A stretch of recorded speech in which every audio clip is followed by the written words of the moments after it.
What's going on? How's everybody doing?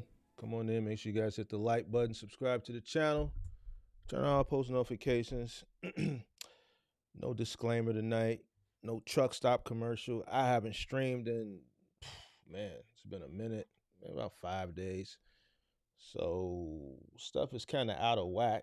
I don't know where these files went in the past 5, 6 days, but we'll figure it out before we go live the next time. Let me know if y'all can hear me. Let me know if y'all can hear me good. I'm a little thrown off. Shit, it's been about 5 days since I streamed. Come on in, make sure you guys hit the like button, subscribe to the channel, turn on post notifications. All right, so boom, look, we're gonna get straight into it tonight. I'm not gonna waste too much time because I don't want to drag this thing out. Wiseman show coming up Monday. I think it's episode 4. This Sunday, special one-on-one pause with Cars and Cribs. I think you guys will be in for a treat for that. He's not a person who, does collaborations. You know what I'm saying? So, we got him coming up this Sunday night at 7 p.m. Central Time. Wiseman on Monday. And we got after dark with Mark tonight. You dig what I'm saying? All right, so boom. I got the first thing we're gonna react to is something that someone sent to me today. It's a content creator. I come across this channel time and again. A guy by the name of Big CJ. When people send me stuff to react to, I already know why you want me to react to the stuff. Before I even watch the stuff, I already know it's not. I already know it's something that you I'm finna hold somebody accountable. So I skim through it. It's an hour. We not finna go through the whole hour. I'm gonna get to the juicy part. So Big CJ is a content creator. I would consider him a gig tuber, um, who has a cargo van that I guess was aspiring to start a moving company. And I'm gonna fast forward to the part on why he decided he's not gonna start it. He's quitting his plans of starting a moving company. That's the name of the video. So we're gonna react to that first. And then the second thing is Big Mark got threatened by a content creator. And it's a content creator that like to go around and call people bitches and shit like that. He ain't never called me a bitch, but he's known to call other grown men bitches. And I don't think he's the type of guy that should call anybody out their name, considering a situation that he has, a health situation. This is not a person that should be threatening. And it's always the guys that's like super tough on the internet that in real life ain't really about that. And in real life and on the internet, he ain't about that.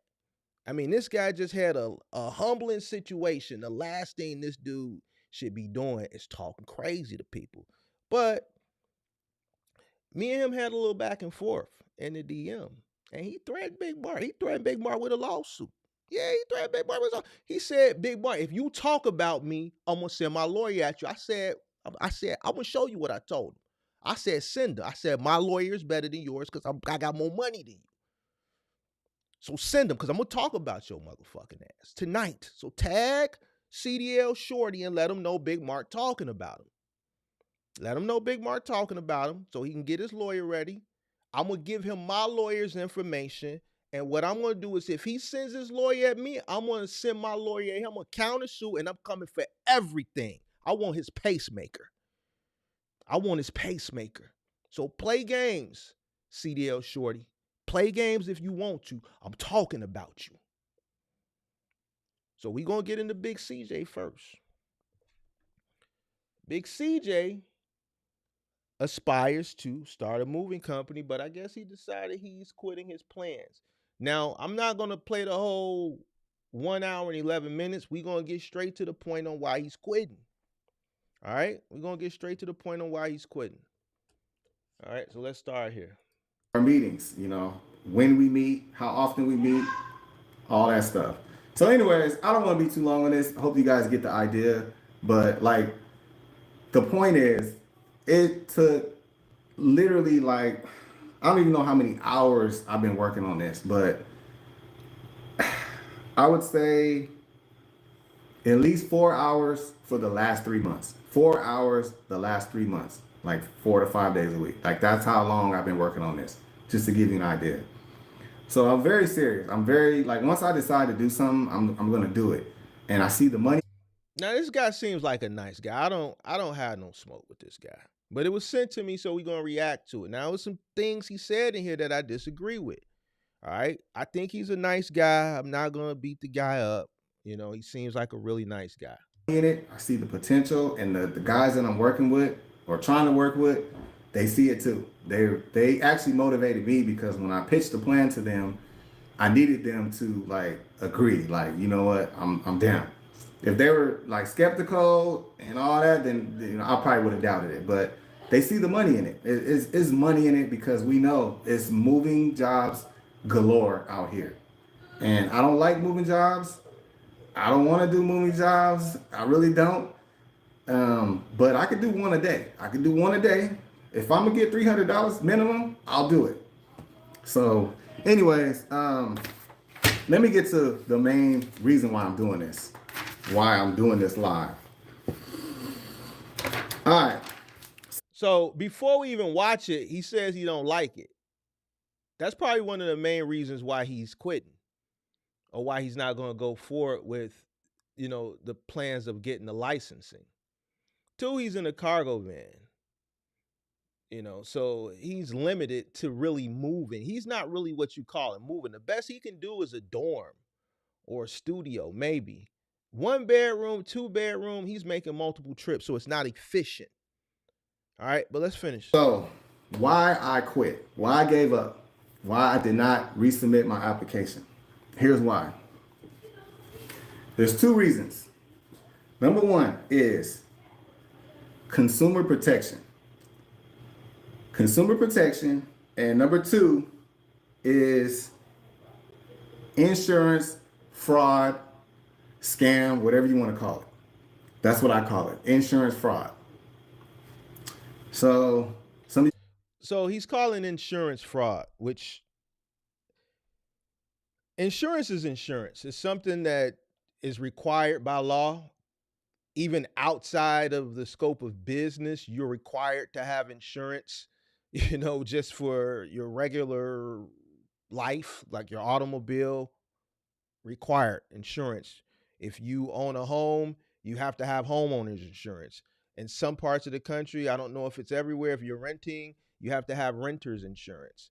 Insurance is just something that you just got to have. So I don't consider it fraud. I just consider it the cost of business, or if it's for personal, like in your personal life, like your homeowner's insurance or your automobile insurance, it's just a bill that you got to have. So right here, I already see where this is going. Sound like he don't want to pay. It sound like he don't want to pay the cost to be the boss. That's what it's sounding like. You guys are trying to guess why I quit. I'm sure some of you guys probably got it right. Let me see. I don't know. Y'all ain't saying too much.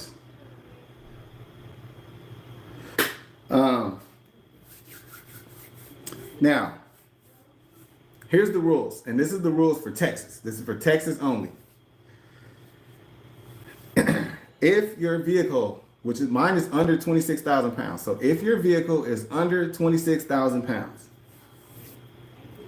you have to carry. Now I'm well versed on the Texas TXDMV. Actually, me and Isaiah had a debate about this a few months ago. So the TXDMV is one of those states, as far as household goods moving from an interstate perspective, I'm well versed on. Carry The reason why is because it's similar to what we have here with the Illinois Commerce Commission, which is the ICC. 100,000 in general auto liability. That's what's required for my little cargo van. And you have to have 15,000 in cargo insurance. I have 5,000 currently. 15,000 in cargo. And that is if you are doing household goods. So moving household goods, people's personal property. Now, This is what really set me off. Um, if you, for me, for my business, I do household goods is part of my DOT, but I also do general freight and I do building materials. And if you have any of those two on your DOT, you have to have $500,000 in. So when he applied for his DOT, he checked the household goods box. Doesn't mean he's legally able to do household goods moving. You have to have your authority to do household goods moving. The DOT is just not, that's federal, but you have to have that license out of the state, especially if the state is regulated. The regulatory agency in Texas is called the TXDMV, to be a fully licensed household goods mover, which he does not have, which is why he's, what I guess, was going through the process of getting it. In general auto liability, which is absolutely insane. All right, let me play that because I was talking. You have to have $500,000 in general auto liability, which is absolutely insane. It's not insane. $500,000 in general liability. If that's the minimum requirement, it's not insane. A lot of us guys are used to dealing with $1 million. And now we're talking about household goods moving. And he's complaining. Now, I said he's a nice guy. From the videos I watch, he seems like he always has a nice spirit. But I understand why y'all sent me this video to react to, because this is bullshit. He's complaining about the cost of doing business. All these numbers that he talked about, this ain't shit but the cost of doing business. And the thing about it, in this perspective, it's how it's moving. 100% of the revenue is going to you. This is a premium service. So what are we talking about? What are we really complaining about? What are we complaining about, Mr. CJs? Can somebody get CJ to the front of the congregation? This is my girl texting me. Let me see what she wants.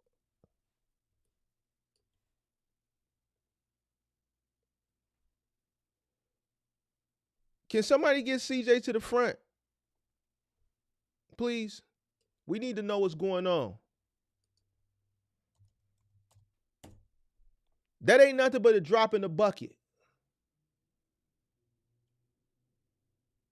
That ain't nothing but a drop in the bucket.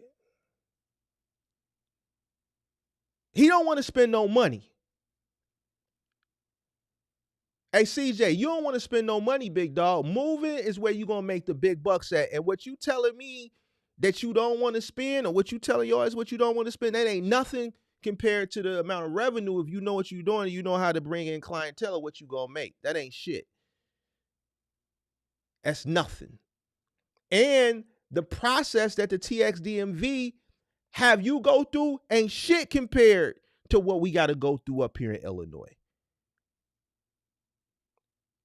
His application down there is $200. Our application up here is $900. Just to apply is $900. What we talking about, Big CJ? What we talking about? I'm gonna explain it to you. Let me get through this. I'm gonna break this down to you, and you'll understand exactly why I quit. I give up.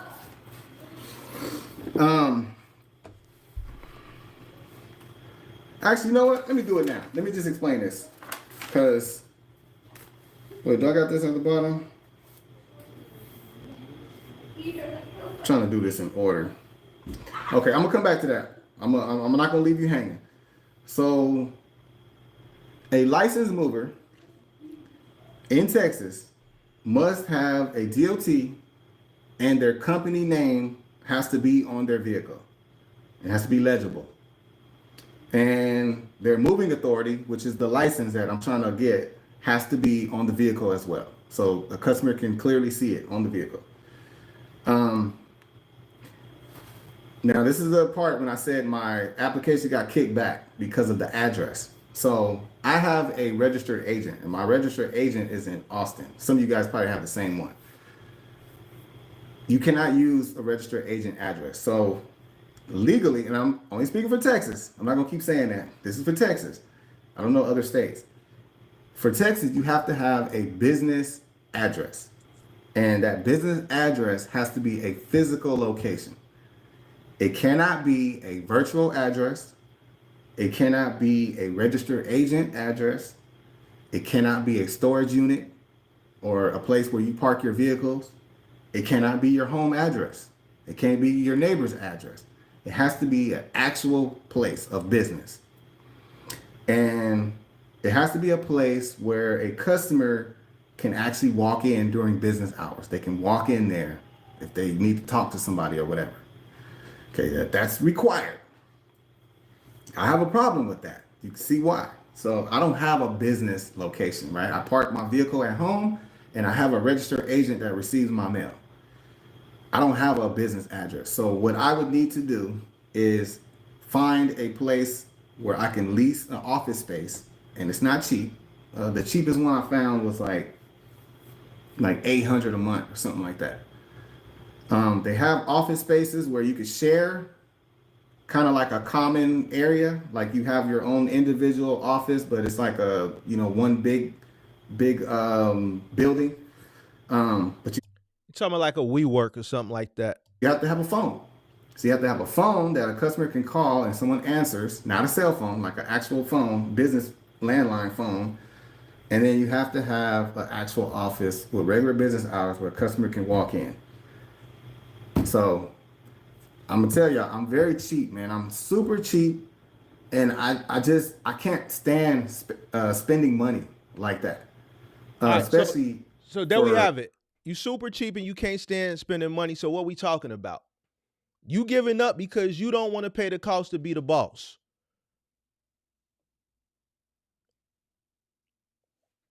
You giving up because you don't want to pay the cost to be the boss. What we talking about? This I know why y'all sent it to me. This is why you sent it to me. You wanted me to react to it. So he made a thing talk about he quitting. He just said he's super cheap. He have a problem with spending money. It take money to make money. What we talking about? So the reason why you're not gonna make a bunch of money is because you don't want to spend money to get $500,000 insurance, and you don't want to get cargo insurance, and you don't want to get the proper insurances that you need to get so that you can make an abundance of money. The man just said he has a problem with spending money.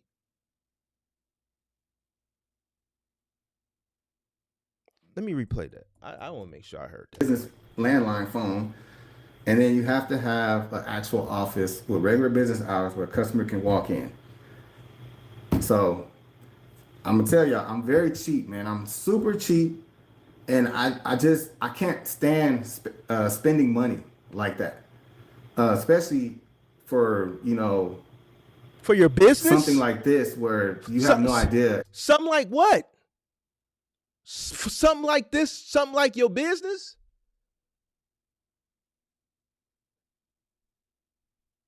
Am I tweaking?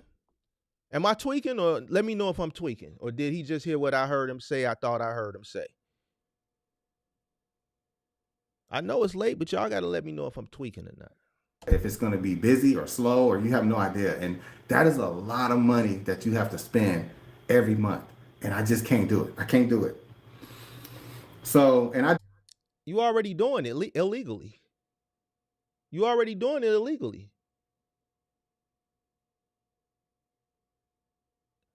So you should already have a market analysis. You should have already done a business plan. You should have a market analysis. If you're already doing it, and in the earlier video you said it's a bunch of moves, and you sure and you know it's a bunch of moves, then and you're already doing them through applications, what's the issue? That money is a drop in the bucket in comparison to what he'll make. The man just said he cheap. He don't want to spend money to make money. So this is why he quit.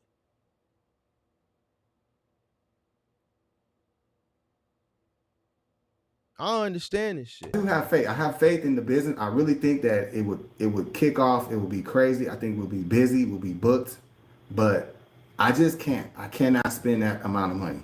So if you think you're gonna be booked and busy, why can't you spend that type of money to make money? What we talking about, Mr. CJ? What are we what is we talk what is he talking about? Y'all need to send him my reaction to this because this shit is crazy. This shit don't even make no sense what he's saying. You don't want to spend money to make money? What are we talking about? Slow, or you have no idea, and that is a lot of money that you have to spend. You know, super cheap, and I can't stand spending money like that, especially for something like this where you have no idea if it's going to be busy or slow, or you have no idea, and that is a lot of money that you have to spend every month, and I just can't do it. I can't do it. The business is making the money.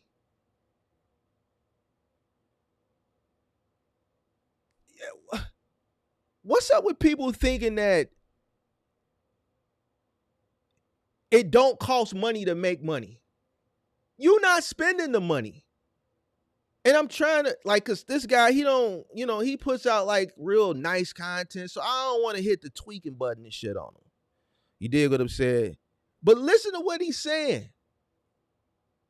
How you don't want to spend money?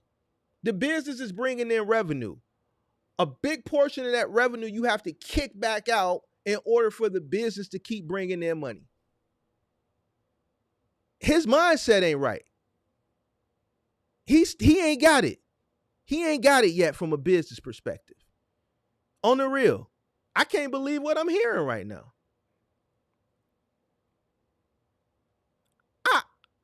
He got to stay. He need to stay in the gig space. He got to stay a gigger. He need to stay a And gigger. I can't stand spending money like that, especially for something like this where you have no idea if it's going to be busy or slow, or you have no idea, and that is a lot of money that you have to spend every month, and I just can't do it. I can't do it. So, and I do have faith. I have faith in the business. I really think that. So you want to start the business, you're going to have to spend money on fuel. You're going to have to spend money on materials. You're going to have to spend money on labor. Forget the insurances. There's other costs that are associated with running a business. He's a gigger now, and there's costs associated with running that. He has insurance. He has fuel. And there's probably other costs, tolls, and things of that nature that are associated with running the business.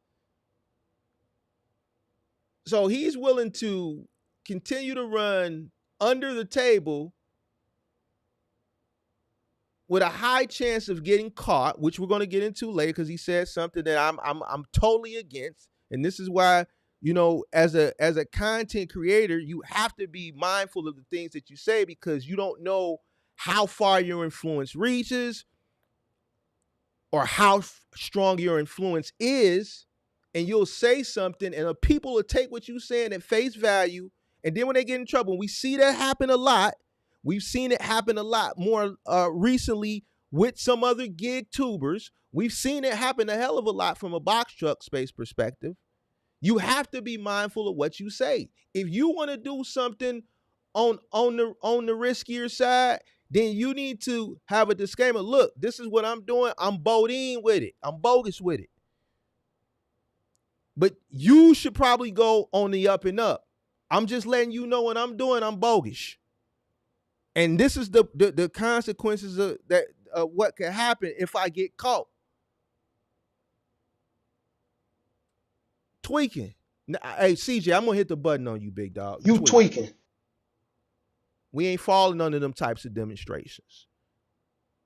It costs money to make money. You're going to spend some type of money. Now, the object and the key is to keep your costs as low as possible. But in order to be legal, you're going to have to get a license and you're going to have to meet the state requirements for the insurance. But it's household goods moving.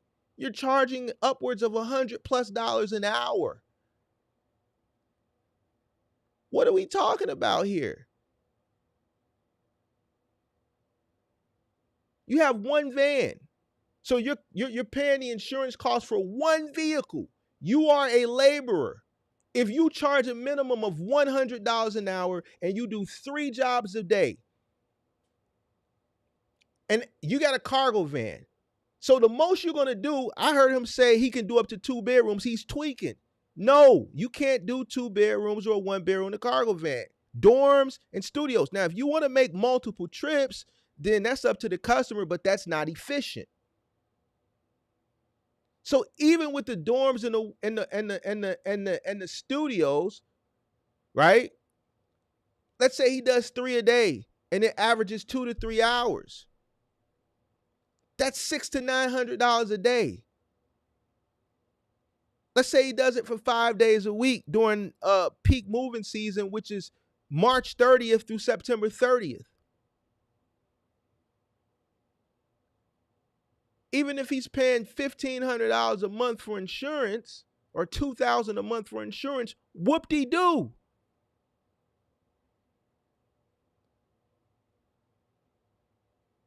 I've showed what I paid for household good moving insurance before. What he's going to pay is nothing, and he's on the vehicle. He's tweaking. But he just said it. He's cheap, which is not, and it's good to be cost efficient.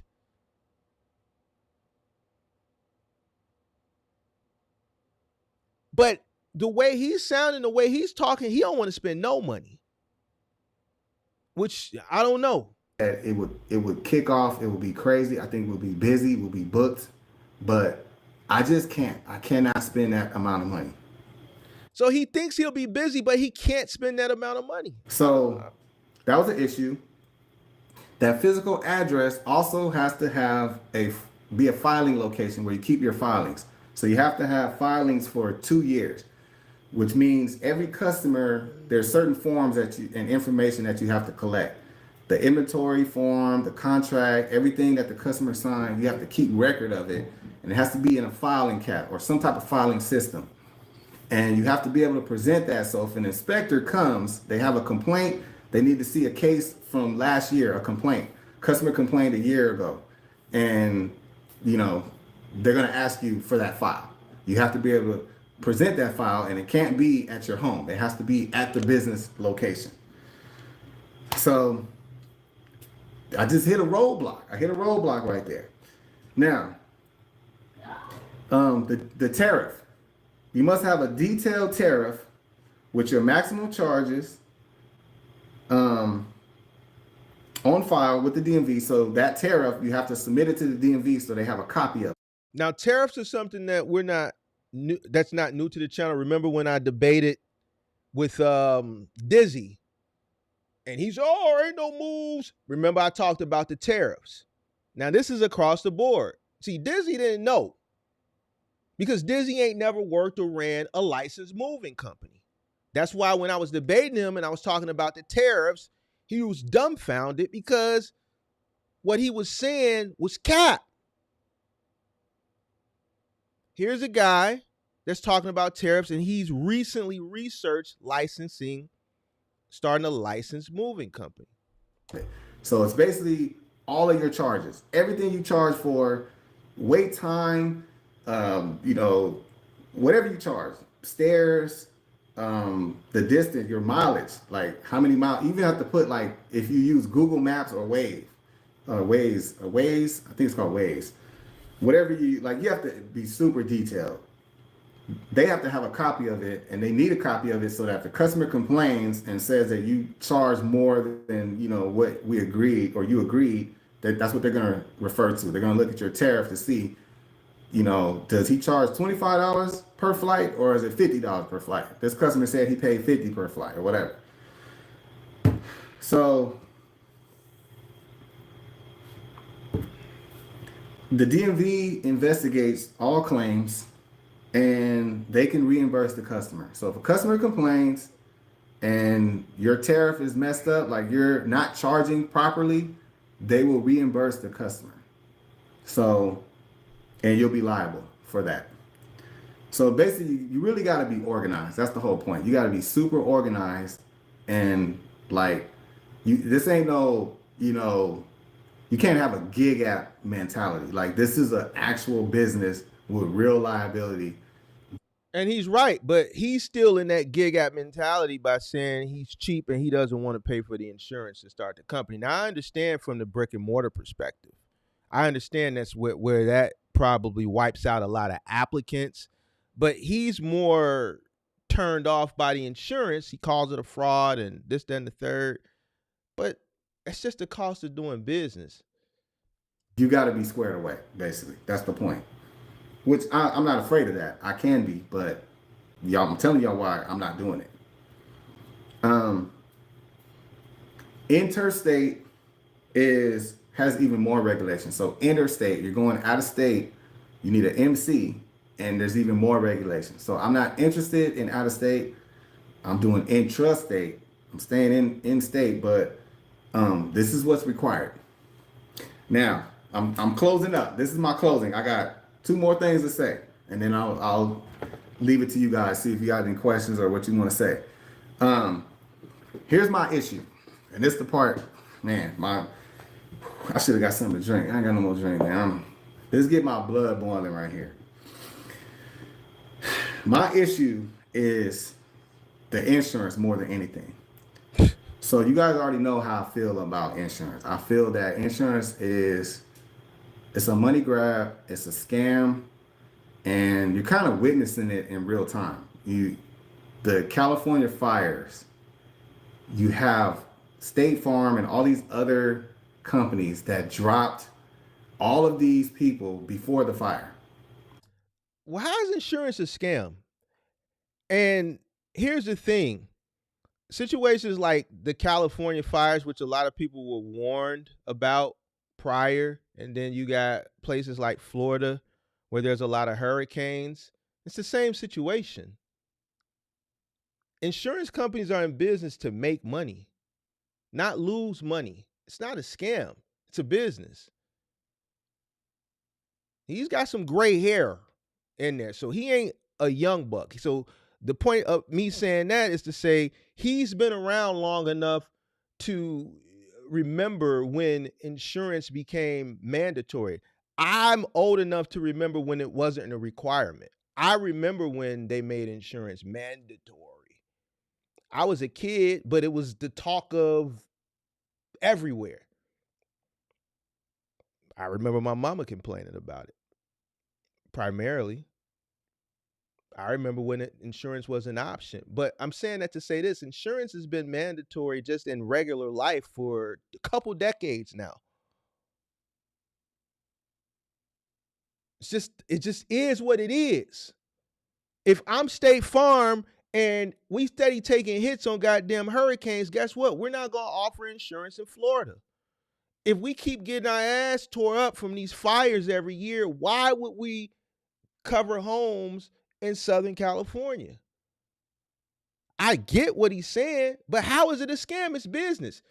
If he takes his moving van and does jobs for his moving van and nobody pays him, he's going to stop doing jobs. Or if he goes into a certain neighborhood and every time he goes into this neighborhood, the people in the neighborhood don't pay him, he's going to stop servicing that neighborhood.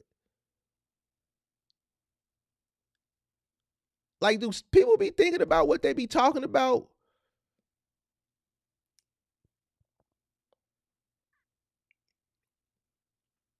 Some things is just what it is, man. Like, as business people, we don't complain, we solve problems.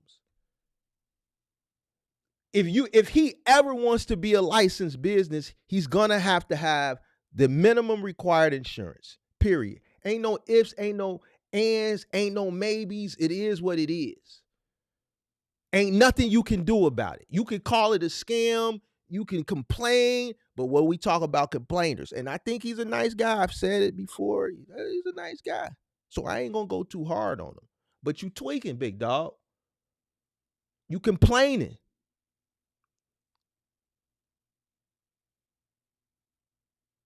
We ain't honoring it. It's what it is. If you want to say insurance, well, goddamn it, taxes is a goddamn scam. You pay off your house, you still got to pay property tax, or they gonna come take it. At the end of the day, you got to pay the shit. You go to the grocery store, taxes. You go to the clothing store, taxes. Unless you live in Delaware or Minnesota.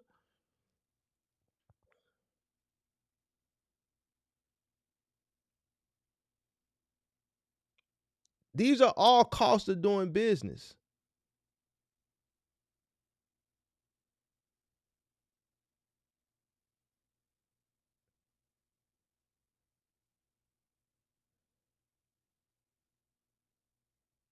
What we talking about? We sitting up here complaining? What we doing? Come on, content creator. Get it together, content creator. Which is very strange. But how can they do that? Like, how can you? Why am I paying thousands and thousands of dollars every month to protect me from what's happening right now? And to find out that I can't. The people that aren't covered knew they weren't covered. The point of insurance is to cover you. The reason why you have to pay it is because it's the law. Like, these is excuses. These excuses, big dog. If you want to start the company, meet the minimum requirements, and keep it pushing. You making excuses, big dog. All you doing is making excuses. This Big Mark talking to you. You making excuses. You ain't the first person that's had to meet the minimum requirements for insurance to start a company, a moving company, a trucking company.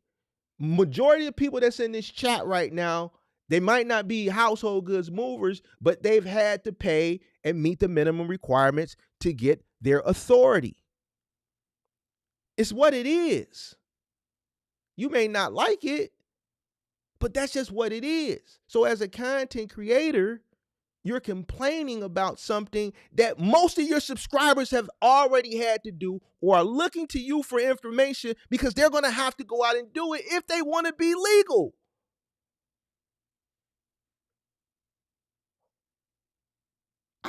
What do we? Then y'all get mad at Big Mark for telling you the truth. Y'all he's a nice guy. I ain't taking nothing away. He's a nice guy. I could tell he's a nice guy. I'm not so nice, bro. I'm gonna keep it to you a buck. He's a nice guy. Too nice.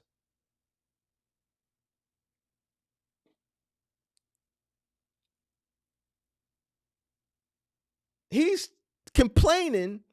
He has a channel. He's complaining about what probably majority of the people that watch this live stream had to spend. They had to spend the money. And then there's probably people that watch that or are gonna watch it, that's watching for information that aspire to be legal, and they're gonna have to spend it, and he's complaining about it. Man, what are we talking about, bro?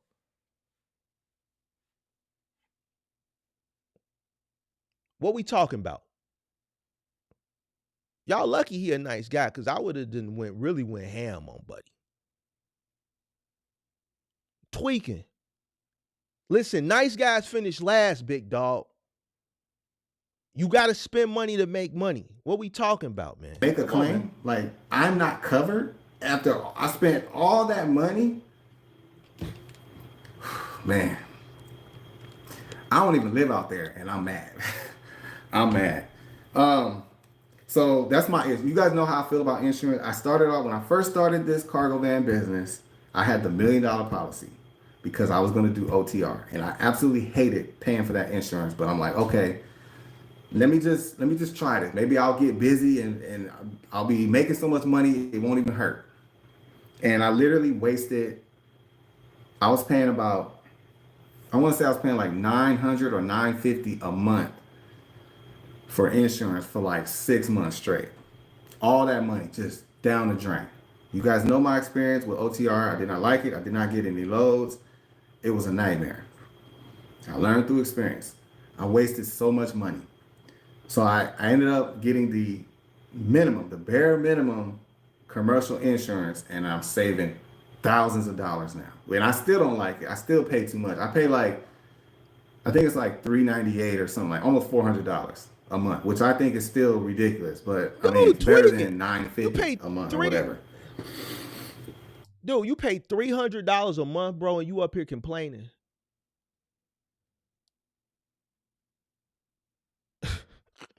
What's wrong with Buddy ass, man? Buddy ass tweaking. He tweaking. So I see why y'all sent this shit to me. I have a really, really small vehicle compared to box truck and an 18-wheeler. My vehicle is like almost like a regular size family. Bro, I pay more insurance for my regular car.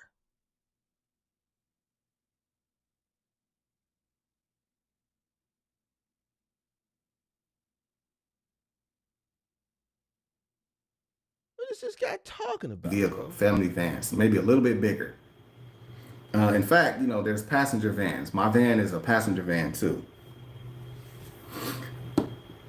They require me to have the same insurance as a 26,000-pound vehicle. That's what I'm required. 500,000 in cargo, all because I do general freight and building material. I am not driving an 18-wheeler. I'm not driving. You are doing general freight. It don't matter what you're driving. The bigger the vehicle, the more money you pay. You're moving commercial freight. What the fuck is this dude talking about, bro?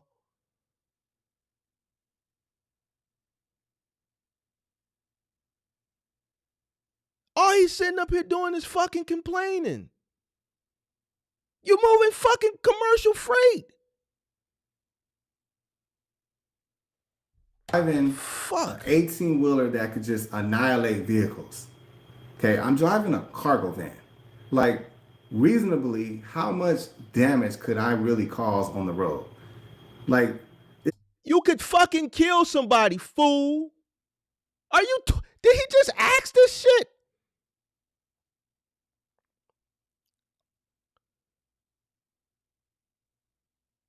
Accidents happen.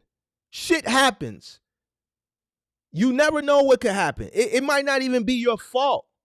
But guess what? You're a business. So there's more liability there. Why? Because people see business and they see dollar signs. What we talking about?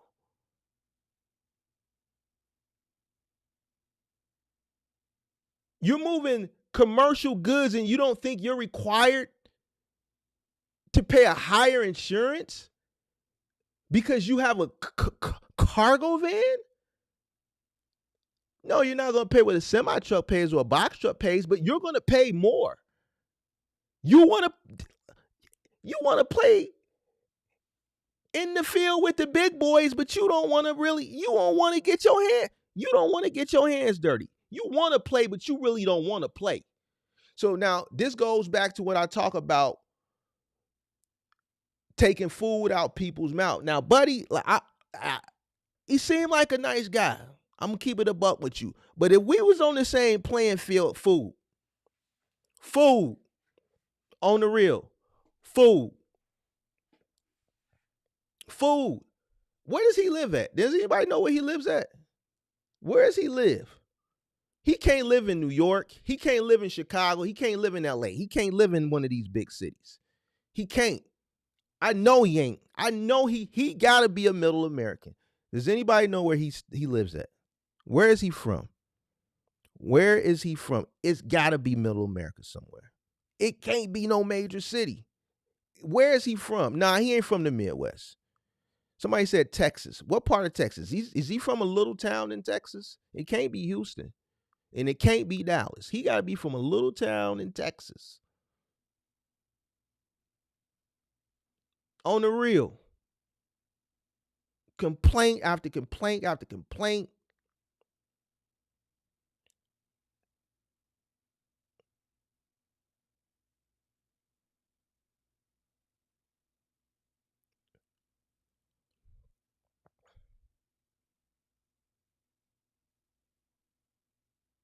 Hey, man, I'm sorry. They sent it to me. We got to react to it. I know why y'all sent it to me. Because y'all probably like, what is dude talking about? Man, Mark going to have a field day with this. He going to have a field day. I know why y'all sent it to me. Y'all only send me stuff that you know I'm going to have a field day with. And he seems like such a good guy. Fool, though.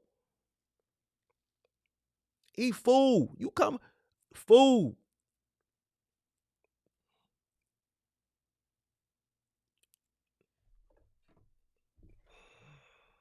It just makes absolutely no sense. Why am I paying the same thing as a freaking 26,000 pound box truck or big rig? It just makes no sense at all.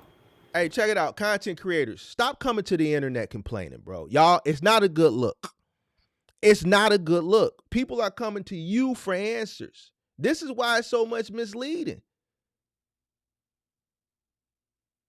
You sitting up and complaining. You business people don't complain. We solve problems. We get to it. The whole video complaining. I'd have kept that shit to. I'd have kept this to myself. No sense. Like I can't even try to do that much damage. $500,000. So a kid run out like the Amazon video we just saw a few weeks ago. Whether the guy saw her or didn't see her, it happened. You riding down the street to make a delivery, or you riding down the street to drop some shit off. A ball flies out on a summer day, and the kid sprints right in front of the van. You stop, you hit the kid. God forbid something like that happens, but it happens. You think they're going to sue you for a 10-piece nugget? No, they're going to sue you for an M. What you mean? What you mean? Anything that's associated with a business, they coming for more. Anything can happen. It's this business. Anything can happen. What do you mean? What can happen? Anything can happen. Anything can happen.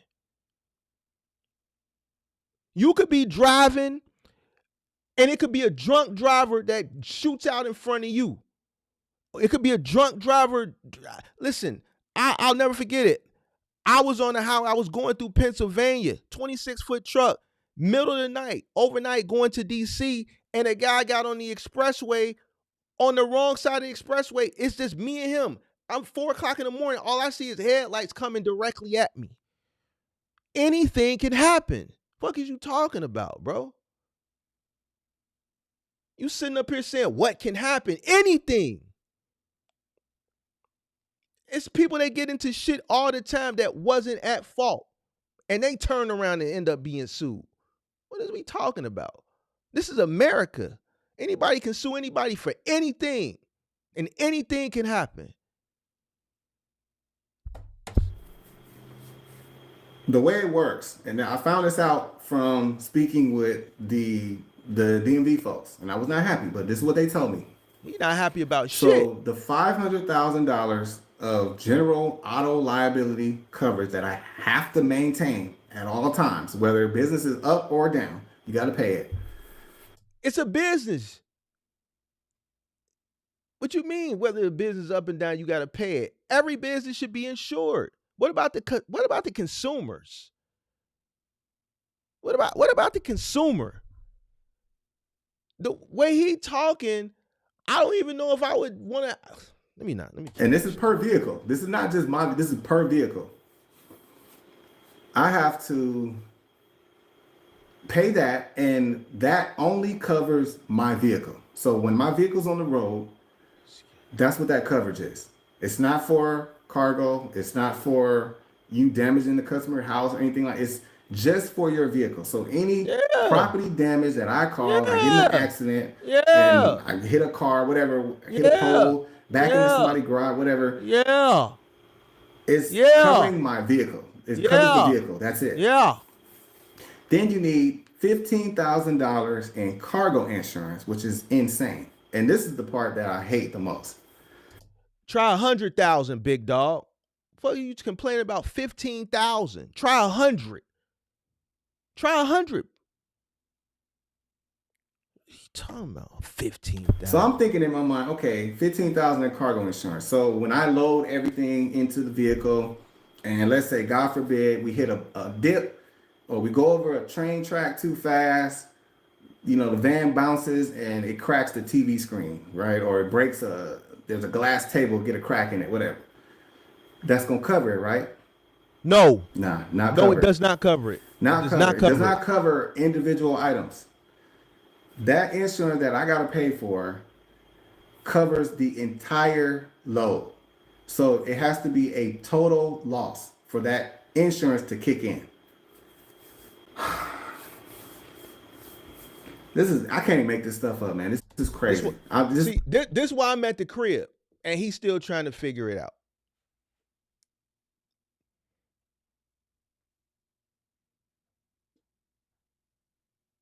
Moving pays a shit ton of money. A shit ton of money. This little money that he talking about ain't shit.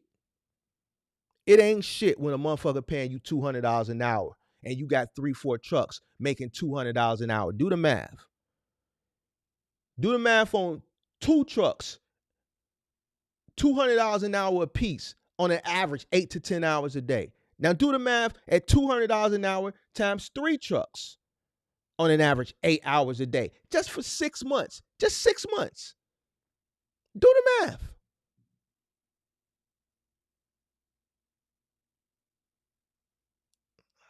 thinking about it just make me mad.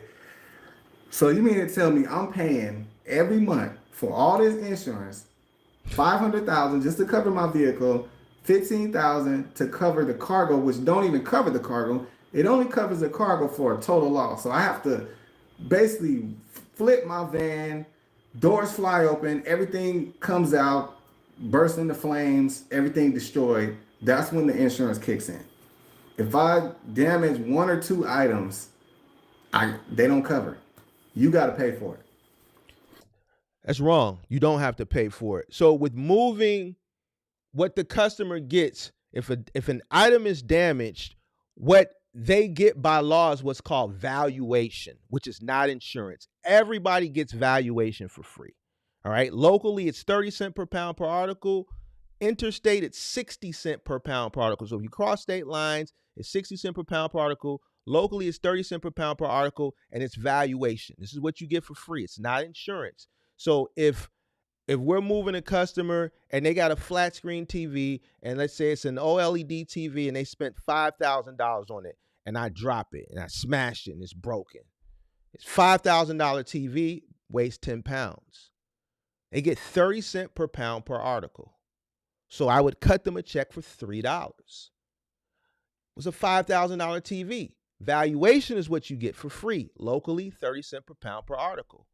Well, how do you cover the TV? The customer has to purchase what's called declared, which is depreciated, or full value insurance. So if they want full value, the customer has to purchase full value insurance from a licensed insurance agent that sells moving insurance. If they want depreciated value, then they would purchase declared insurance. It's up to the consumer. The only thing the moving company is required to pay if the customer does not take out either declared or full insurance is valuation at either 30 cents per pound per article if it's intrastate or 60 cents per pound per article if it's interstate.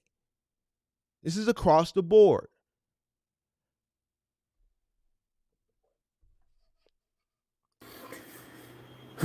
Man.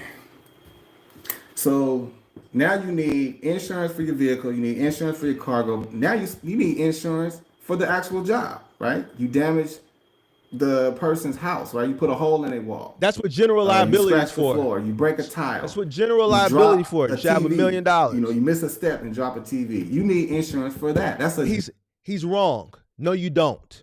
Valuation covers it for free. He's wrong. He's wrong. He's wrong. The customer pays for the insurance for household goods moving. Valuation is what the moving company carries at 30 cents per pound or 60 cents per pound per article. Yes, you break a person's $5,000 TV that weighs 10 pounds and you hand them a check for $3, they're going to be highly upset with you. But by law, this is what they get. It's the customer's job to purchase declared or full coverage. He's wrong. different policy. You need workers' comp. You don't have to have workers' comp, but I would say if you have a moving company, you probably should have workers' comp. It's so many levels of insurance that you need. It's insane. It's such a scam that it's like I don't even know what to call it other than a scam. It's not a scam. It's business. See, he don't need to come out here. He tweaking. It's not a scam. It's business. He just complaining, bro. Man, bro, why would he even make this video? This is embarrassing. Tell Big Mark, somebody go tell him I'm talking about him. Because this shit is embarrassing. There's no way if I thought this shit, I would come to the internet as a content creator and make this shit. This is embarrassing. Especially when people are looking to you for information. You sit up here complaining. Tell him Big Mark talking about him. I'm talking about him. Because this is crazy. This don't make no sense. And the part I hate is that you pay all that money, thousands of dollars per year. And at the end of the year, let's say nothing happens. You have no accidents. You damage absolutely nothing. You have zero complaints. Where's that money go? You write it off, fool. Y'all hear this shit? And then y'all get mad at me for keeping it a buck with y'all. But y'all like listening to crazy shit. What you mean? Where it go? It gets written off. You write it off. Did he just say what I just thought I heard him say? See, y'all like the nice guys on the internet. See, me for telling y'all keeping it buck, oh, Mark, you too harsh. Mark, you too harsh. But see, nice guys like him, because he's a nice guy. I like him. I think he's a nice guy, but he don't know what he talk about. This is my arena. Y'all know the moving is my arena. He don't know what he talking about. He's too nice. Look at him. He's a nice guy.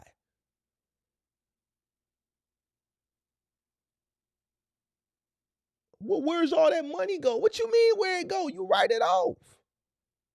So you're going to have all this money coming in. You don't want to write nothing off. If he think insurance is a scam, I'd love to hear what he think about goddamn it taxes. So you just want to give the IRS all your fucking money? Man, shit. All that shit is a write-off. What are you talking about, bro? Buddy ass is tweaking. The part I hate is that you pay all that money, thousands of dollars per year. And at the end of the year, let's say nothing happens. You have no accidents. You damage absolutely nothing. You have zero complaints. Where's that money go? All that thousands of dollars that you spent for what might happen didn't happen. And you got to do it all over again. Keep paying every year. That's my issue. You can't get at least 50% of your money back. Like, I'll be cool with it. If I can get at least half my money back, I'll be cool with it. So,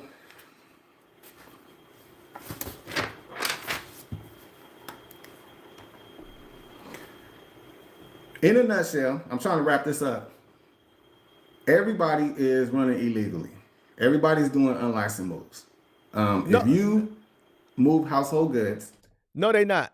You're doing unlicensed moving, and it's okay to start like that. We all started like that, but don't see what he's trying to do now is justify it because he doesn't want to do what's in his best interest, which we seen him complaining this whole live stream. Now he's trying to justify some shit because he don't want to go through the proper processes and procedures and spend the money to become licensed. Now he want to adjust her. Everybody's doing unlicensed. So you mean to tell me if I came down to Texas, every single goddamn it company is unlicensed? You a goddamn lie. You was a goddamn lie. From A to B, and the customer pays you directly, you're an unlicensed mover. That's basically what I learned. Now, is there a way around that? My understanding is yes. So the first thing I was thinking is, how is Dolly able to do this? Why Dolly doesn't have? Dolly gets ticketed every time the TXDMV down there and what's the Illinois Commerce Commission here, every time these regulatory agencies catch a gig person doing unlicensed work, they ticket, fine, and or confiscate the vehicle from the person that's doing the gig, and they mail the actual gig company a fine in the mail.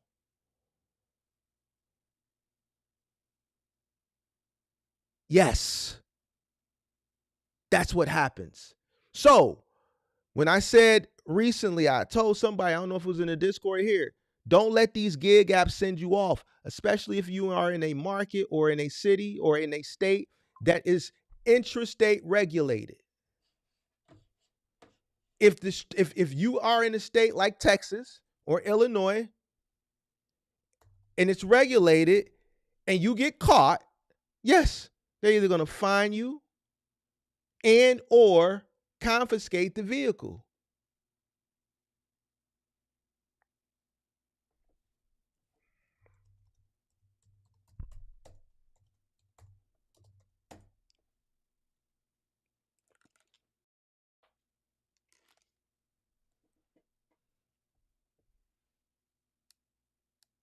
What is he talking about? Y'all gotta tell him he don't know what he talking about. He don't know what he talking.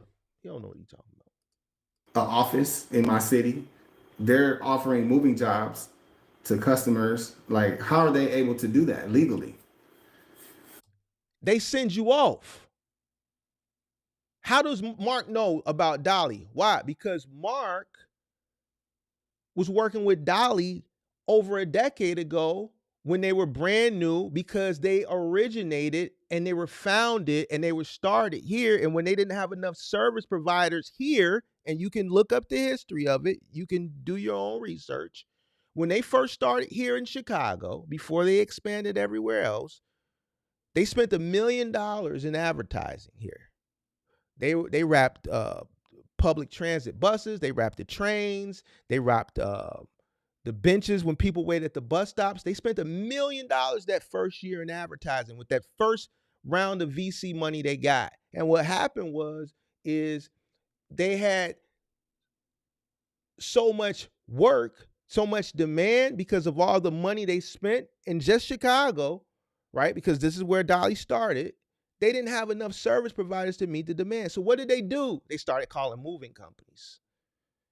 Guess what? Mine was one of them. There was another company that's still here that didn't expand like Dolly, called Schlep. Same situation. We used to do dollies at our price to help them meet their demand. When they didn't have enough service providers, they would call moving companies like mine. I would charge them and we would go do the work.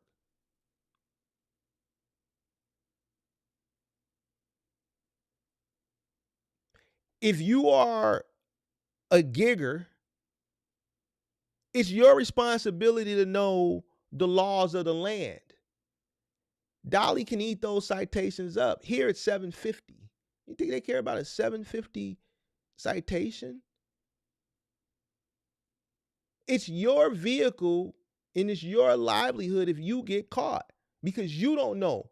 The TXDMV or the Illinois ICC is going, they don't care, because it's a regulatory agency that's about money anyway. They're not going to care that you didn't know.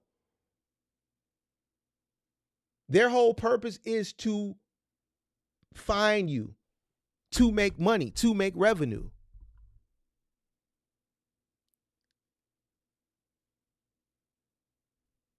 More excuses. Listen, All the excuses in the world ain't gonna get you nowhere. This is why I tell people to educate themselves and be knowledgeable and have a full understanding of what they investing in. This is why I dropped a link and challenge these guys, because I know what the hell I'm talking about. If I have a gig app and I know that and I know that you're supposed to know the laws of your land, why would I care as the gig? I don't care. My job is to connect consumer with service provider. That's it.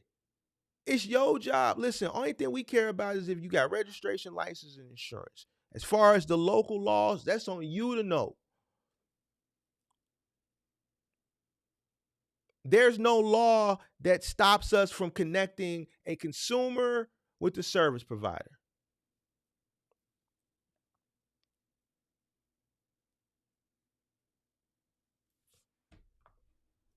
So, and I'm not gonna say who it is, but somebody talked to DMV about that, and they said that because it's a big company, it's a major company.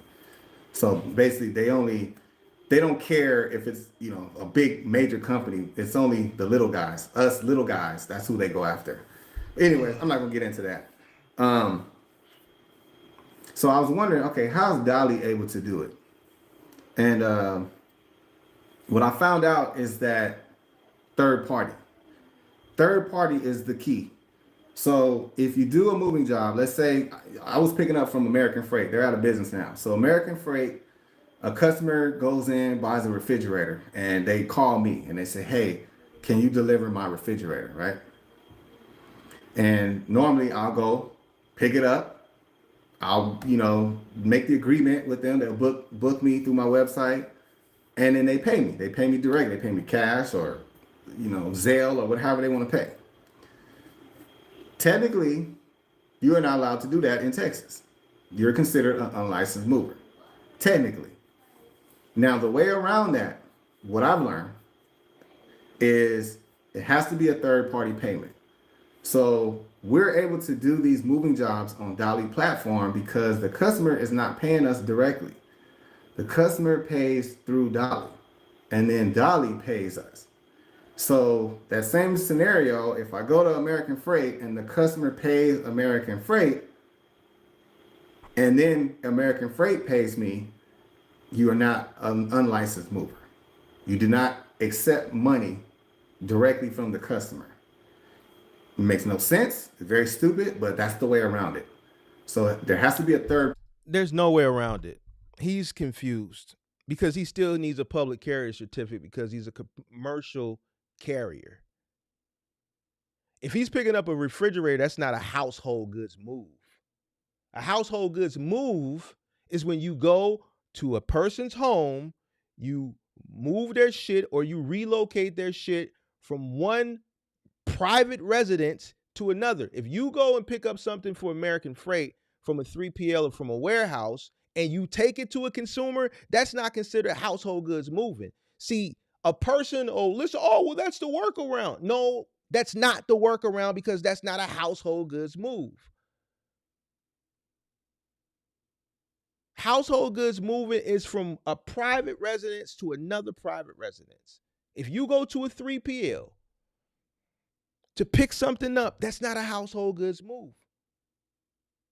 You become a commercial carrier and you would fall under general freight and you would need what's considered a public carrier certificate. See, these gig guys, and I like once for the record, I think he's a nice guy.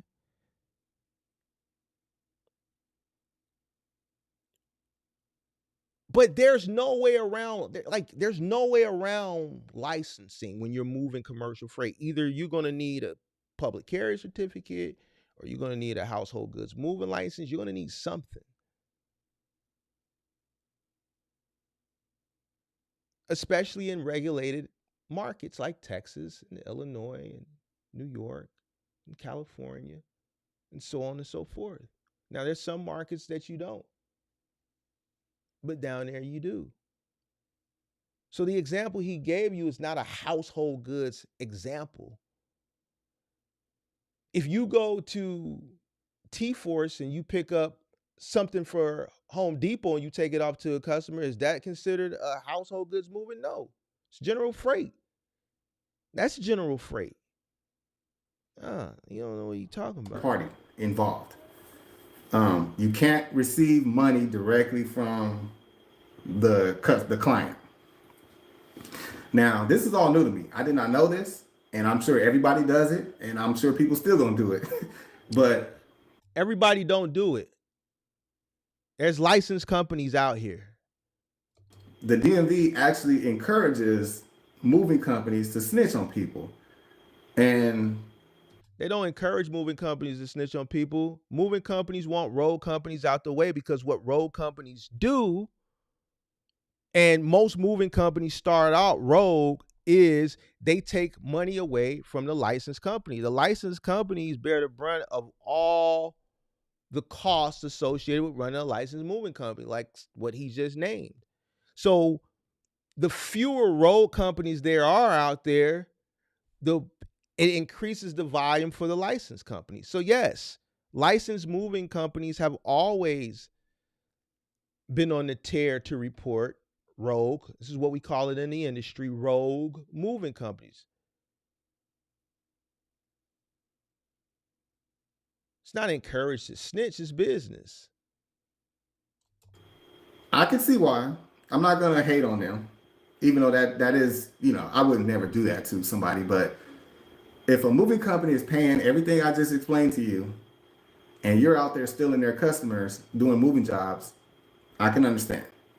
And in fact, they said that the guy that I talked to, he said that customers were actually like picking up, you guys saw my little sign. I have a sign that promotes my business. Well, customers can actually take that to the deal. Like, this is illegal. He doesn't have a deal. See, what he doesn't understand that Texas does, because they do it up here, is they do stings. They'll call, they'll set you up for a sting, and they'll just book a move, and you'll come thinking you finna do a move, and then they'll just bust you there.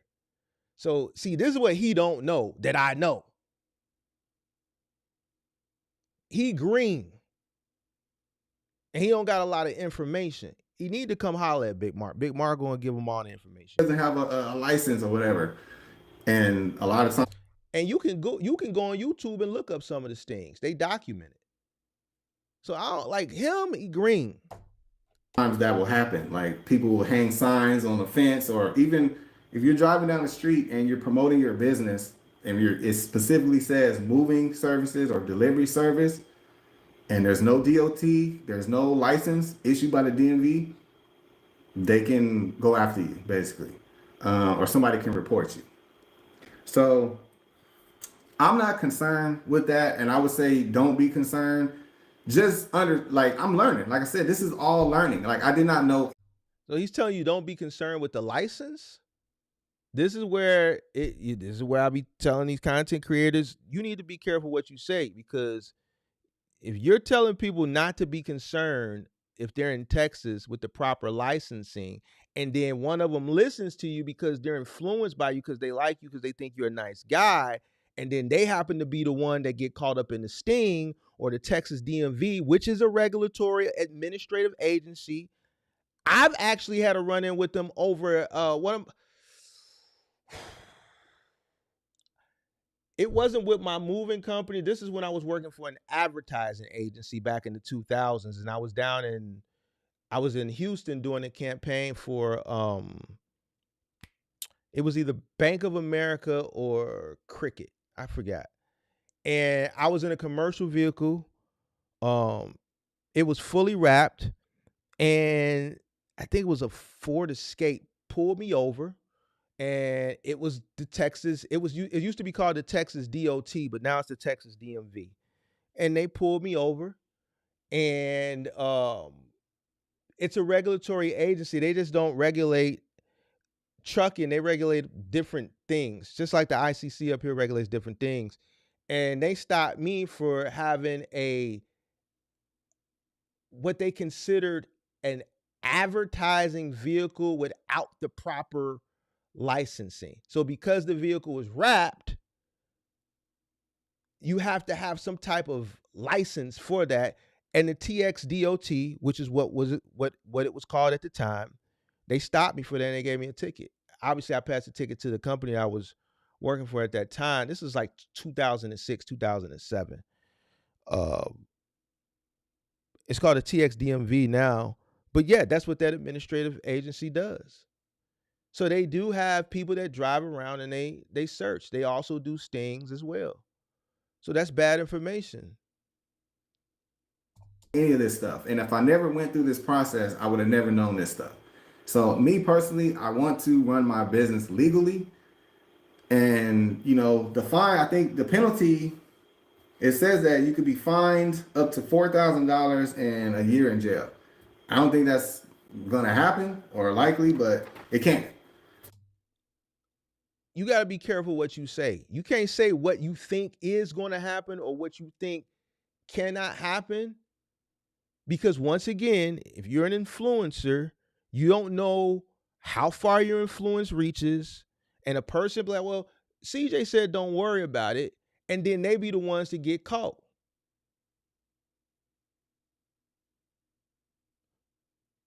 Yes. You have to be mindful of what you say as an influencer. Because he's taking a risk where he should have said, listen, I'm not going to pay. I'm going to continue to take this risk and hopefully I don't get caught, but I wouldn't recommend you do it. You can't say, oh, well, it's not likely. You don't know what's likely. The administration, that administrative agency exists for a reason. You said it, for revenue. So you think they ain't out here busting people and finding people? Of course they are. They want the revenue. So what do you mean it's not likely? Make it make sense. So that's pretty much it, man. I just wanted to really explain why I'm quitting. I'm not quitting because I can't do it. It's such a scam, and it's the state. They're gonna get their money. They're gonna get their money even from the little guys. So you got these. You just said prove my point. So if the state gonna get their money, what makes you think they ain't gonna bust you if you catch you doing this shit without no license? Come on, fam. Major, huge moving companies that generate, even millions of dollars, but they hold the little guys. Me, I'm this little guy compared to them. Bullshit. And they're making me pay the same amount that they're paying. Listen, I had to pay more. Let me tell you what was required to get a moving license here. First of all, the application is $900. That doesn't ensure that you're going to get licensed. Way more than what it is down there. After you apply for the license, I have to pay to put an ad in the state newspaper. Once they mail me my date, my hearing date, so once you pay the $900, you get a hearing date in the mail. When I get the hearing date, I have to spend money to place my hearing date, take an ad out in the state newspaper, and put my hearing date in the state newspaper. Well, why you got to do that, Mark? Okay, because when I go to my hearing, this gives every other moving company an opportunity, because you got moving companies that scour the state newspaper to see what new moving companies are trying to get licensed. Oh, he got a hearing date? All right, so now they can show up to the hearing date and they can object for any reason. You go to the hearing date. Now, once you get to the hearing date, if no one objects, you have to prove to the judge you're willing, fit, and able to run a licensed moving company. So he's saying ain't nobody doing it. I did it, and it costs more money up here.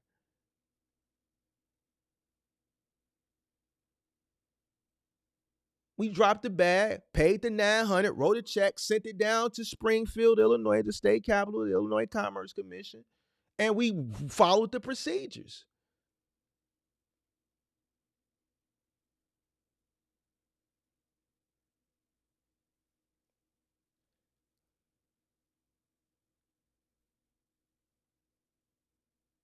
What you talking about? Ain't nobody gonna do it because you don't want to do what's required. That's bullshit. Because I did it. And guess what? It costs way more money and it's more process. You didn't have to go in front of a judge. My black ass had to go in front of a white judge.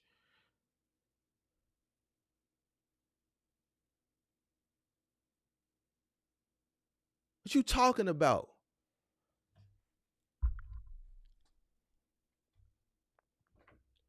So he quit now. Oh well, it's nah. And taking all that money from me, and I don't even like. I don't need that much coverage. Like, why am I paying that much? It's insane. And I'm not even doing like big moving jobs. I'm barely. I don't even know if it's considered. That's your fault. You not doing big jobs, fam. That's your fault, bro. Just listen to this shit, bro. It's pissing me the fuck off, bro. All Buddy ass is sitting up doing his A complaining. moving job because I'm having a customer pre-pack. They're packing their own stuff. Very limited liability. I'm not packing it for them. I'm not, going in their house and breaking everything down and like no, like this is a grab and go service with little cargo vans. Like how much damage can we really cause? A lot, And that's the fam. part that I can't get past that. I'm not gonna waste my money. I wouldn't say it's wasting my money. That's a huge investment. And I'm not gonna put that much money into that service, not even knowing if it's gonna work. Now, if I had the money, if I had, $50,000 to just, try to gamble and see what happens, maybe. But if I'm gonna spend that much money, here's the end. I'm gonna end kind of with this. And let me just say this: when I say I'm quitting this way of doing it. I'm not gonna get a license. Can I still do moving jobs? Yes, and I have a plan B. I have a plan B, but I'm not gonna tell y'all what it is yet. But it's a good plan. I'm gonna run it by my team. It's illegal. I'm gonna see what they say about it, and it's all gonna be legal. Nothing illegal. So it's always a way to get around stuff, and you just gotta really be. What we say about people that's looking for them shortcuts. If the law is the law, there's no way around the law. They gonna pop your pussy. This is After Dark with Mark, man. So we get a little bit expressive, we get a little bit graphic. They gonna pop your pussy. You feel what I'm saying? You gonna run into them people. They gonna pull up. Whoop, whoop, whoop. Buddy, what you doing over here? Oh, man, we just moving somebody. Do me a favor, buddy. Step to the side. They're gonna find you and or they're gonna confiscate the vehicle. And they will confiscate it with the shit on there.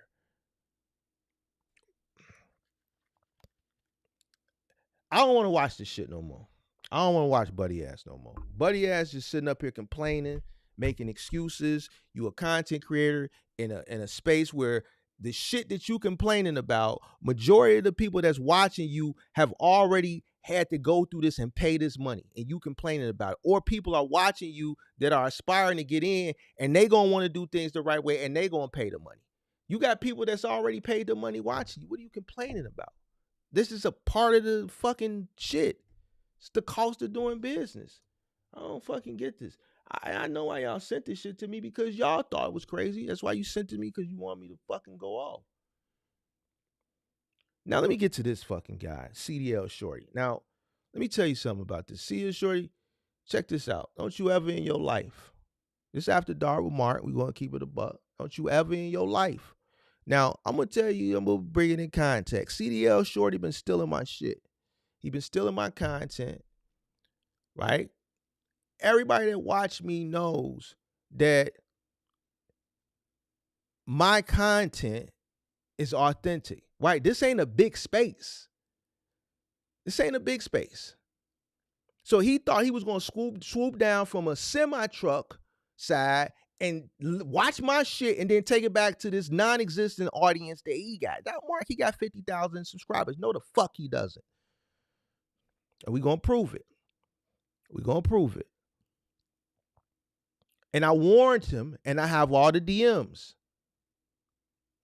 He thought, oh, blocking me was going to erase the DMs. No, they don't. I warned him. First of all, let me take it. Let me backtrack. CDL Shorty clicked on one of the call-in shows last year. It was one of the smoke shows. I think it was the second one. And he didn't have no smoke. He just said, "Oh man, I see you. I love what you're doing, man. Da da da da. Whatever." Man, who was Buddy ass? I don't know, Buddy. Yeah, all right. Peace. Then he called back, I think, on another call-in show and said what up again. Cool, Buddy ass. He all right. He cool. Whatever. But I eventually went to go check him out because he said he had a YouTube channel. So basically, what he was doing, he was trying to show his face on my shit because he see we rocking and rolling over here. So he was trying to get a little light shed on his channel. Cool, I ain't tripping. So one day I said, let me go see what Buddy ass talking about. Boom, I go over there. I see he got a 50 ball. All right, bet. Just last year, he's still at a 50 ball. Strange, right?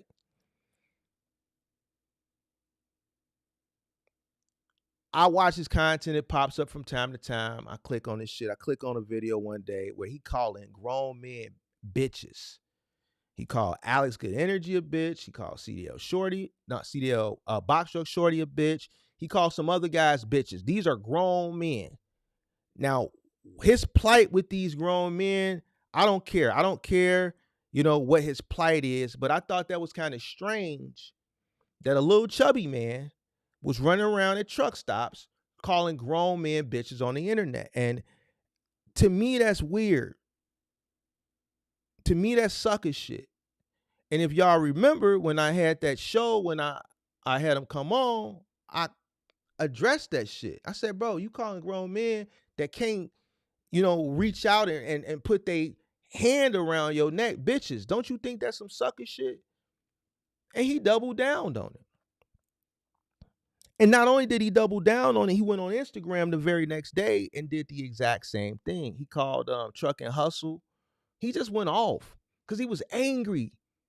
He called some guys scammers. He was mad at Truck and Hustle because they charged him they wanted to charge him. He wanted to go on the show, and he didn't know that there's a fee to go on that show, $4,000. So he got mad at that. And I confronted him back in December when he came on my channel because I wanted to talk to him, and I asked him, like, why are you running around the internet calling grown men bitches? Don't you think somebody could get up with your ass? You a little chubby man. And you always running around talking about this heart shit. So you mean to tell me you a sickly man, you are a sickly individual, and you got the nerve to chastise healthy men? Something ain't right about that. Now, CDL show I'm talking about you. You said if I talk about you, you're going to sue me.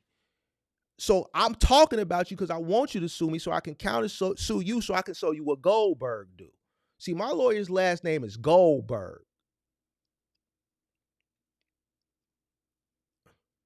And what I'm going to do is I'm going to make an example out of you, and we're going to document the whole process as far as content. So I'm doing this because I want you to sue me. I want you to sue me. I want to make an example out of you. See, you can't play with me like you play with these guys. So I'm doing this because you told me if I did it, this is what you was going to do. So now I'm doing it. Long story short, I start to notice, and not only do I start to notice, my subscribers start to notice he's ripping off my content. Not only is he ripping off my content, he's ripping off my shit word for word. And like I said, everybody that knows my content is authentic. This is a small space, the box truck space. Man, foeing them. My whole deregulation. Wasn't nobody talking about that shit. If you remembered when he came on the show, when I was debating him, I'm the one who educated that fool on this shit when he was talking about this fucking broker transparency shit.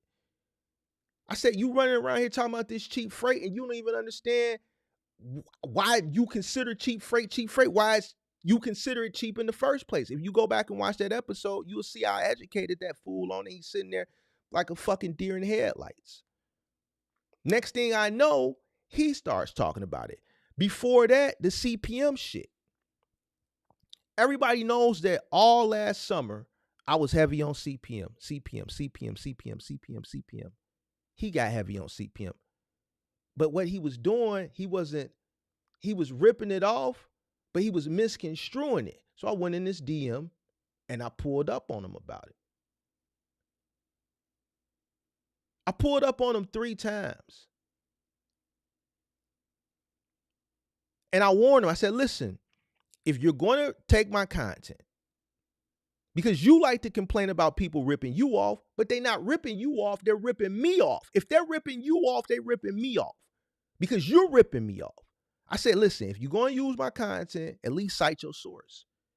That's all I said. I said, cite your source. If you're going to use my shit,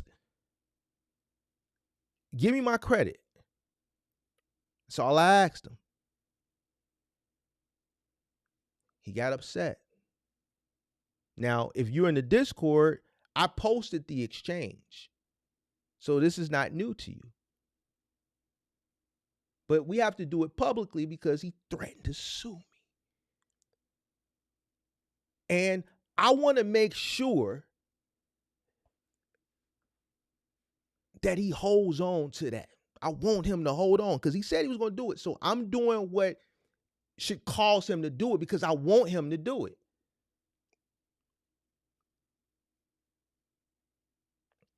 Now, first thing I want to showcase how much of a fraud he is. All right. Well, you know what? Let's have a little fun first. This is the guy, for those that don't know. Let me pull this sucker up. Let me pull this sucker up. Where the sucker at? Where the sucker at? Where he at? Where am I at? Hold on, let me pull this sucker up. I thought I had it, but let me pull it up. I just want to refresh. Some of y'all probably don't even know who the fuck I'm talking about. This is Mark. It's After Dark with Mark, man. So it's a little, you know, it's a little different show, you know. So it's a little more expressive. Say a little bad words, you know what I'm saying. Don't worry about it though. Put the kids to bed. You dig what I'm saying? All right, what buddy ass at?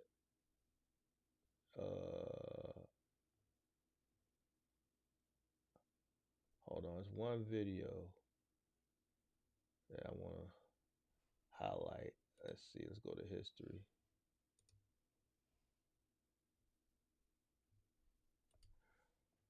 Hold on 1 second. I thought I had it pulled up, but maybe I didn't.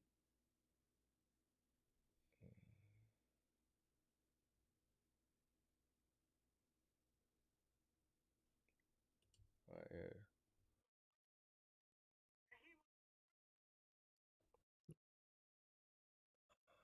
Dead in the back of my cab in 2020 due to a heart attack. I just made it, thank God, through a heart transplant. So for people to come in here and play around with this industry like it's nothing, that upsets me. It truly, truly upsets me.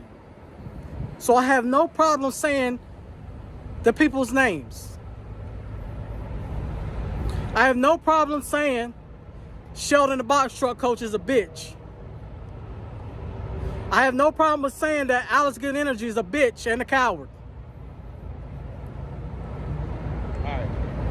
I have no problem with saying him 500 is a pure coward. So this is a guy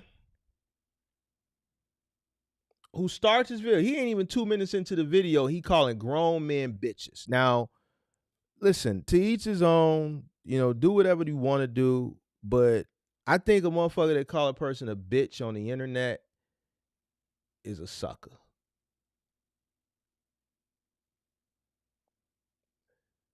And I told him that. All right. So a minute and a half in, he calling grown men bitches. Now, at about the 7-minute mark, because I just want to let you know who we dealing with. This trucker strike, fuck you. You don't fuck with us. But you want to steal our content when we talk about Carrier 411. Come on, man. I can't even get y'all to stick together with me out here. Zeke Dog, I thought we were cool, man. I tried to talk to you. You always ignore me. I didn't hit you up, try to create some content with you. But then you want to steal my content, the titles of my videos. Fuck you. So he worried about people stealing his shit, which he's stealing from everybody else, including me. This is the guy that shits on box truck drivers every chance he gets. So he's complaining. He's calling grown men out their names. Now he's complaining about people taking the content that isn't his to begin with. Pilot Flying J, putting bad food in truck stops. Got all this reserved parking. Fuck you. It really hurts my heart because I care about this industry. I care about people out here. That's why I say Sheldon the box truck, he's a fucking fake, man. I met an individual, I'm not gonna put this individual out there on Front Street. I told him I wouldn't do it. But I met an individual that paid this man 20 racks once upon a time. That individual said they learned a few things, but not $20,000 worth. And shout out to the trucking guru. She actually had the heart and the courage to get on the phone with me, and we talked for about 2 hours. We talked for 2 hours. And I grilled her as well. But bring up some old stuff from the past and not really talk and support Sassy when she had a dump truck event here. I called him out. I come to you. I step to you. No problem with stepping to you whatsoever. I don't do this internet gangster stuff. I will come to you, player. He said he don't do the internet gangster shit, but not even 2 minutes into his video, he calling grown men bitches. Not even 2 minutes into this video, he said he don't do the gangster. The whole video is riddled with threats and calling grown men out their name. Now, whatever his issue is with these men, I don't care. I'm just setting the stage right now. So he said he don't do the internet gangster thing, but he walking around the truck, pacing around the truck stop like he always do, calling grown men that are able-bodied bitches. Drive Team J, fuck you. He tried to meet me at night. Why would I meet you at night? I meet you in the daytime, but why would I meet you at night? I got no problem meeting you. No problem stepping up to you. Then he put a death threat out to me. But he... See, now his issues go beyond just content. It's content creators that's trying to pull up, putting death threats on him because of how he presents himself. He takes people's content and then he threatens them on the internet from the confines of a fucking truck stop. I ain't gonna say where, I know where, in North Carolina.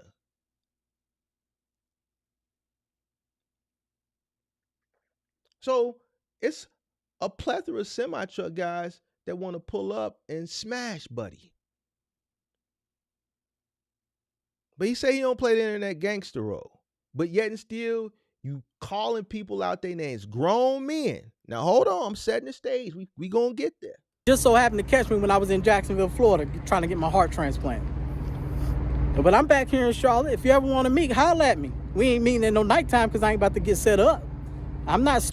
Nigga, if you with the smoke and you calling grown men bitches, wherever the situation happened is where it happened. Nigga, you don't dictate nothing. You see what I'm talking about? This the tough guy on the internet. But then you want to dictate the terms. When a motherfucker pull up on you, they going to get up with your ass. It don't matter if it's day or if it's night. This is how you can tell. This is what I call a middle American, a fake tough dude. And this is why don't nobody like him. And not like him from a content perspective. Like motherfuckers really don't like this dude.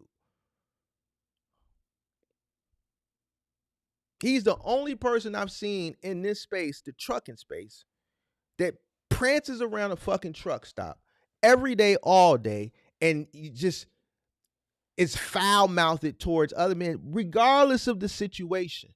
Regardless of the situation, it's just certain things you just do not say. And when you say these things to try to portray yourself as a tough guy and then say you don't do that internet gangster shit, you telling on yourself.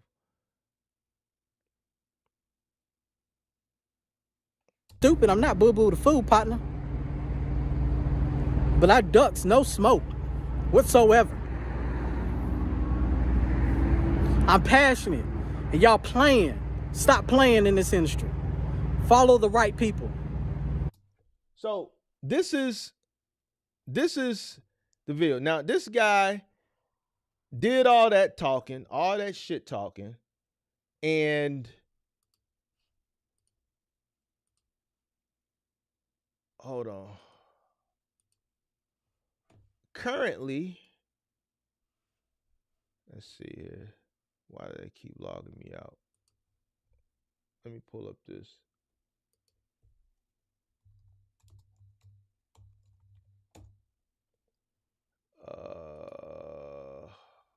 Let me see. Let's see here. I have all this ready. Oh, let's go.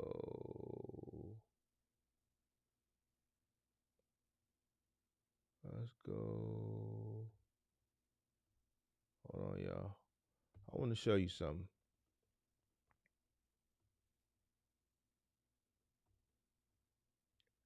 I want to show you something. I had it ready.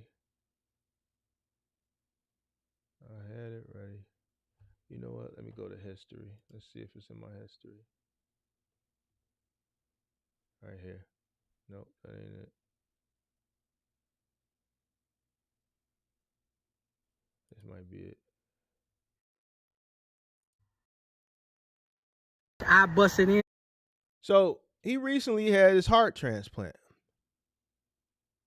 So this is a guy that's walking around truck stops, calling grown man bitches, inviting people to pull up on him for smoke, and he's in no condition for none of it. Sucker shit.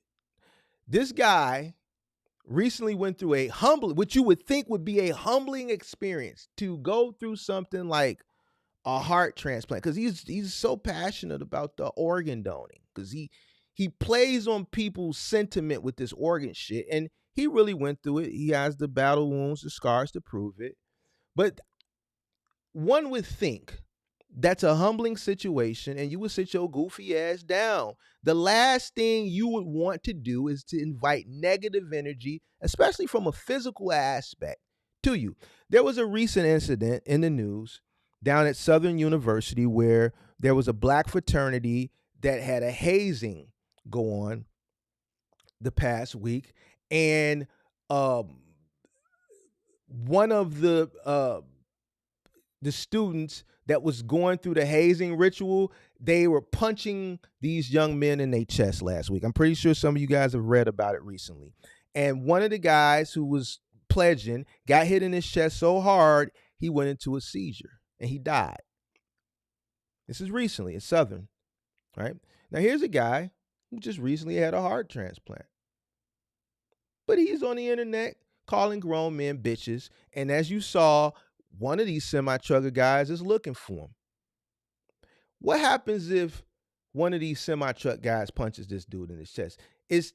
Should this guy who recently had a heart transplant, he should be sitting his goofy ass down somewhere and thanking God for this second chance at life.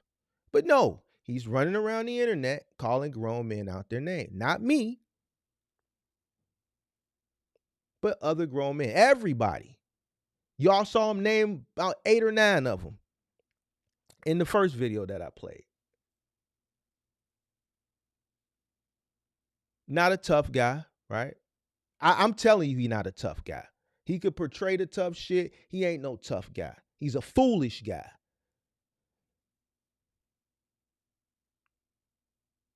Because if I went through what he went through and I got a second chance at life, the last thing I would be doing is on the internet challenging people to something that could ultimately be very detrimental if the energy that I'm inviting actually comes. Motherfucker hit him in his chest, that motherfucker might, ain't no telling. You watch the show, I warned him about that. My issue or my plight was the same shit that he's complaining about everybody else, for him to stop doing it to me. I work hard on my shit. Pause. My content, I work hard on it. Stop stealing my shit. You complaining and you arguing, you fighting everybody else. But what you are saying that they're doing, you're doing to everybody else, including me. So I said, man, I never heard of Buddy before. He just popped on the scene out of nowhere. That shit didn't make sense to me. So, you know, Big Mark, I'm going to do a little digging. Because how is somebody with 50,000 subscribers just pop up all of a sudden and I never seen him before? That's strange, don't you think? He would have been in the algorithm, right?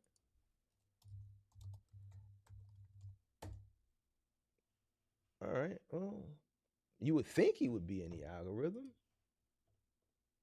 But let's take a look.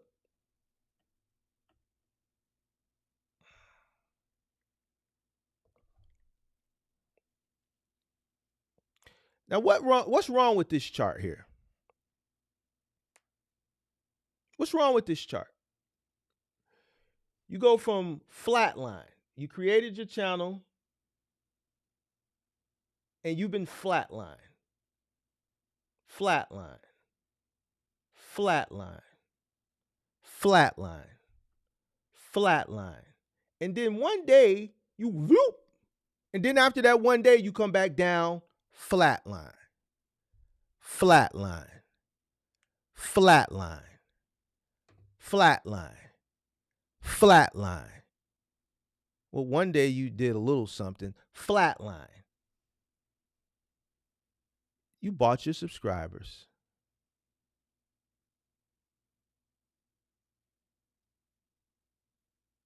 CDL Shorty, you want to play this game with me, big dog? I told you, stop taking my content, and if you was going to take my content, cite your source. Give me my credit. I spent time on my content. Everybody in this space know my content is authentic. That's why you stealing this shit from me, because you ain't got no swag. You don't know shit. That's why when you went over there and you said cost per mile, you fucked that up. Everything you rip off, you go back and you misconstrue it because you don't know what the fuck you talking about, because you ripping it off from me. So keep playing with me. Keep playing with me. And I'm gonna keep showing you what it really is. You're a fraud. You a fucking fraud, CDL Shorty.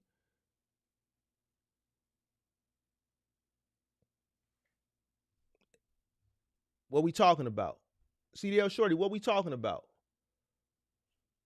You get an average of 4 fucking subscribers a day. Less than 100 a month, 28 a week. And here's your chart. You're a fucking flatline, bro, because you bought your fucking subscribers here. Let me show you what a real chart should look like, an organic chart. Let me show you what an organic chart should look like. When you work and you build slowly, your chart should have some type of wave pattern.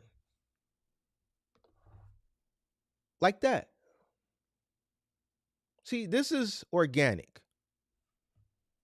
You go up, you have good months, you go up and down, you have a good month, you go there, you go up. I know why we went up here. Because I did a live stream last year, Truckers for Trump, and it was viral. I know why we went up here last month, because I did a video last month. The Trump video, if you go to my channel, it's almost at 200,000 views. That video did a lot of views. Those views brought a lot of new subscribers.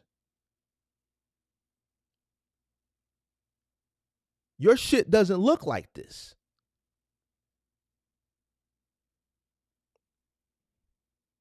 Because you're not authentic. You're not real, CDL Shorty. You're a fucking fraud. Now,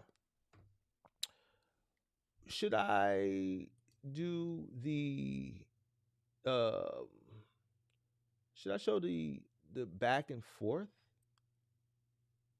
What do I want to show? Because I got more receipts. I got more receipts. Or should I save them to wait to see what he responds? Should I wait? I think I'm gonna wait. I ain't gonna show too much. So CDL Shorty, you told me that if I talk about you, you was gonna sue me. So now I just talked about you. I already let Goldberg know that there's a sucker on YouTube that's stealing my content. He said if I out him for it, and I out him for his fake subs, he was going to send his lawyer at me. So I just did it. We're going to be waiting.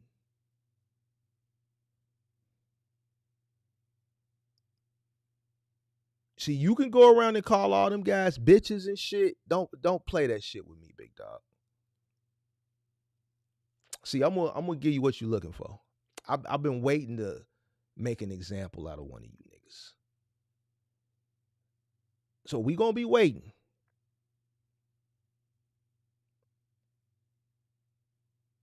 And if you do, I swear for God, we gonna make an example out of you.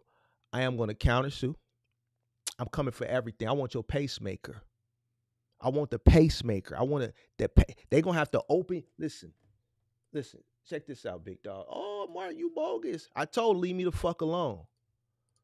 Stop stealing my shit. I work hard on my shit. Then motherfucker say, oh, you talk about me, I'm gonna send my lawyer at you. All right, so check this out, big dog. I'm talking about you. What you gonna do? I want that pacemaker. I want it. I need it all. So play games if you want to. I'm telling you, I'm not none of them niggas that you named, that you called out their name. I ain't none of them. I'm from the crib. And we playing with it over. Not what you think. When we say we playing with, we talking about a bag. So do what's in your best interest. Matter of fact, I want you to sue me. I want you to do it. I pray that you do it. Please do what you told me you was gonna do right here. So y'all think I'm bullshitting.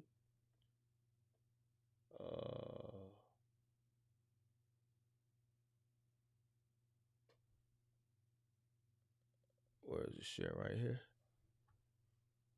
I tell you what, if you make false accusations about me, I will send my lawyer to you.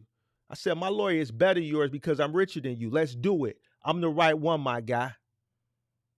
Right there. He said, cool, I don't talk money. I didn't talk money. I said, nigga, do what you gonna do. So we here now. Yeah, the wife beings, whatever. I need it all. So I just talked about you because I ain't no hoe ass nigga. You not gonna play with me like how you be playing with them guys that we just showed that you be calling all out their name, pacing around the truck stop and shit. I'm gonna show you what it really is, pimp. I warned you. I said stop ripping off my content. I work hard on my content. I said if you're gonna rip me off, at least cite your source. That's all I asked. I said cite your source. Give me my credit. That's it. I didn't tell you to stop. I said at least give me my credit. He got mad. Started writing long Bible scriptures. The motherfucker said, hold on. This is the point of me showing y'all that the motherfucker said he made me. This guy that bought subscribers, hold on, let me pull it back up. Because I'm talking about it. I gotta give him enough time so he can send this shit to his lawyer. I want to make sure we give him enough to send to the lawyer. We want to make sure, hold on. Make sure the lawyer get this shit too. Hold on. Let me give it a second. Give me 1 second. See, all your favorite content creators, they ain't gonna do this shit. They scary. They gonna be scared of him. He gonna threaten a lawsuit. Motherfucker. See, he bought his subscribers here. All right. He bought his subscribers there. Now, here is where, because we was going back and forth, where he said, if that's what you want to do, feed, because I told him I was gonna talk about him. I said, man, if you don't stop stealing my content, I'm gonna have to do what I'm doing now. He said, look, If that's what you want to do, feed off my name, and that's cool, Mark. It's plain and obvious that you need me way more than I need you. It's funny to me that you have had previous conversations before and invited me on your show, which I did. I invited him on the show because he was talking crazy, and y'all watched that show.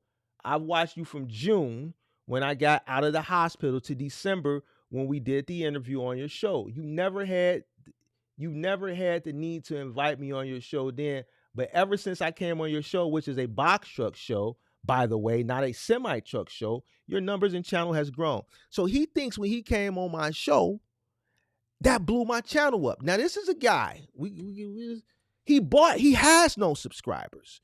He's a flatline until he bought his shit, and he was a flatline after he bought his shit. So he says my channel grew. He says, I've been at 50K. You were stuck at 36. I haven't been stuck nowhere.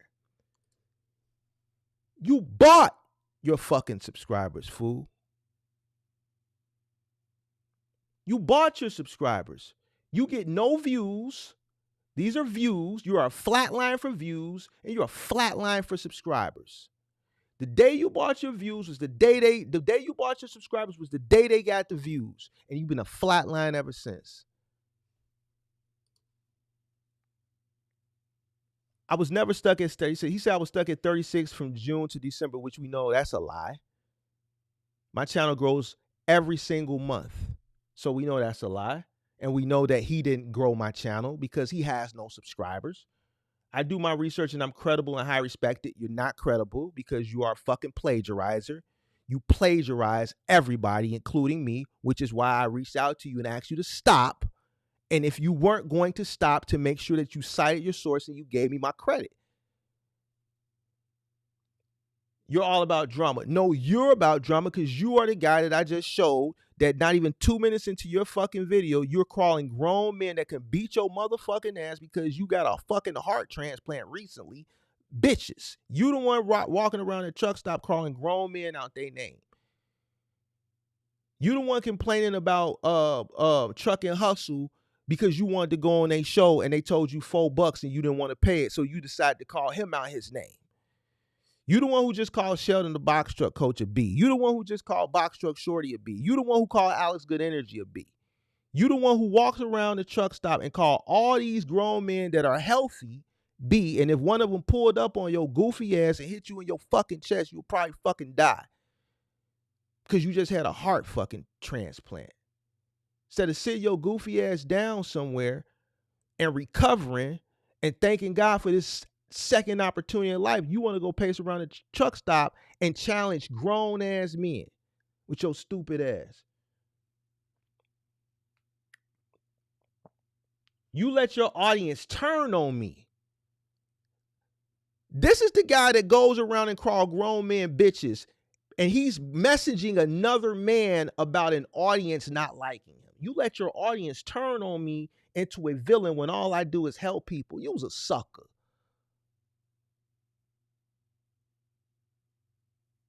Trying to pay that pity shit. Nobody turn on you. Motherfuckers saw through you. They know that you don't know what the hell you talking about. So when you came on the show and these shorties got up here and they challenged you, what was the first thing he did? Call Isaiah a bitch. Because he couldn't articulate himself.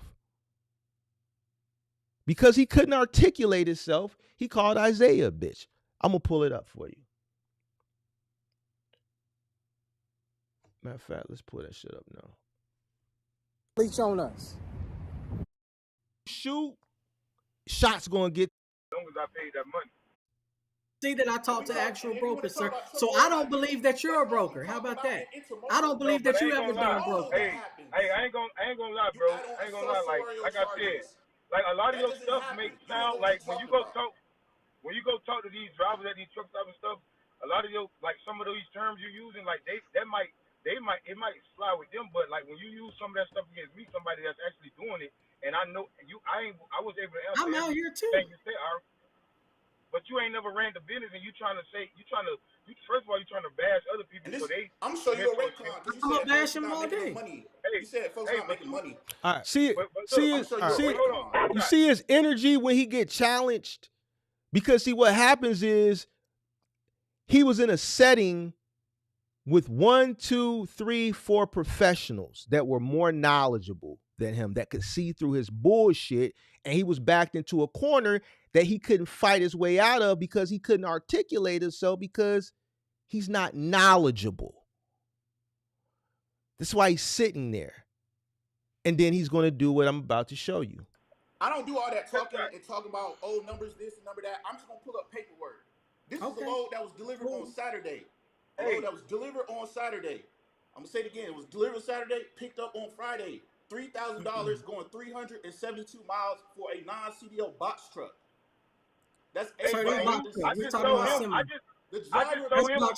Oh, let's scroll past. I'm just preparing you. Shut your fucking ass up, man.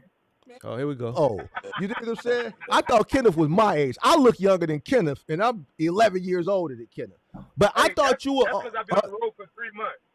Hey man, listen, man. You man. It's been hard for you. Life been hard for you, Kenneth. Hey, but here's what I'm saying. He wrong about something else. No. Hold on. I thought you were older because of what has happened. You 33. That sped it up, but that process. Go ahead. And you speak on trucking from a passion that I wouldn't expect from somebody your age. Like, ain't nobody your age going out doing what you're going to do. All right, I commend you for that. Thank you. I appreciate that. So I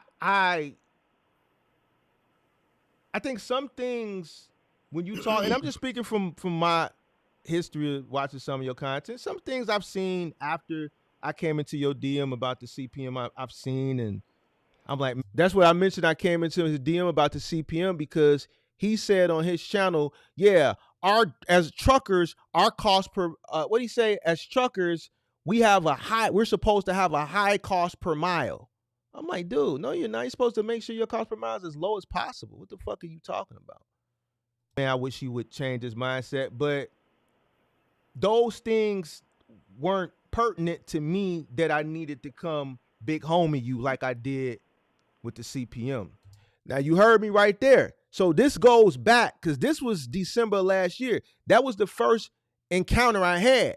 I went into his DM and I big homied him. I checked him because he was wrong. I just didn't let nobody know that. I did it privately. I think, and the reason I was doing it because he was stealing my content, trying to recreate it on his channel, and he was misconstruing it with his suck ass.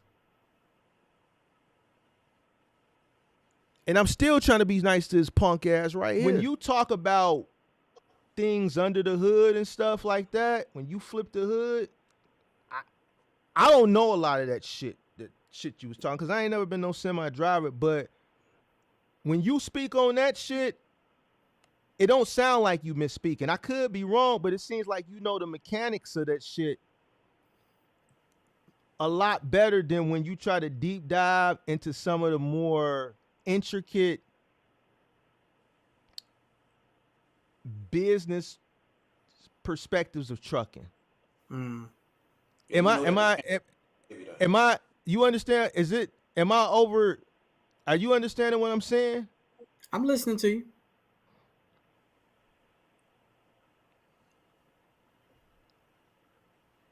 I think if, I see where, and then with the course thing, and I'm just going to keep it a buck. What do you consider? I want to be politically correct here. A mentorship. A mentorship. Same thing.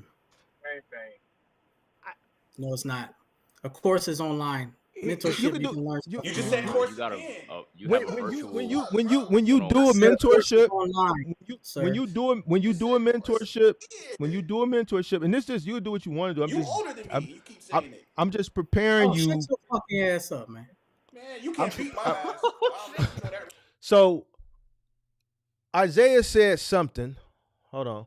Now, this is a guy that we saw in the first video I showed. Just was calling all these grown men bitches, all these content creators. When you do a mentorship, when you do a mentorship, and this is you do what you want to do. You older than me. You keep saying it. I'm just preparing you. Shut your fucking ass up, man. All Isaiah said was you older than me and you said it. And this nigga said, shut your funky ass up, man.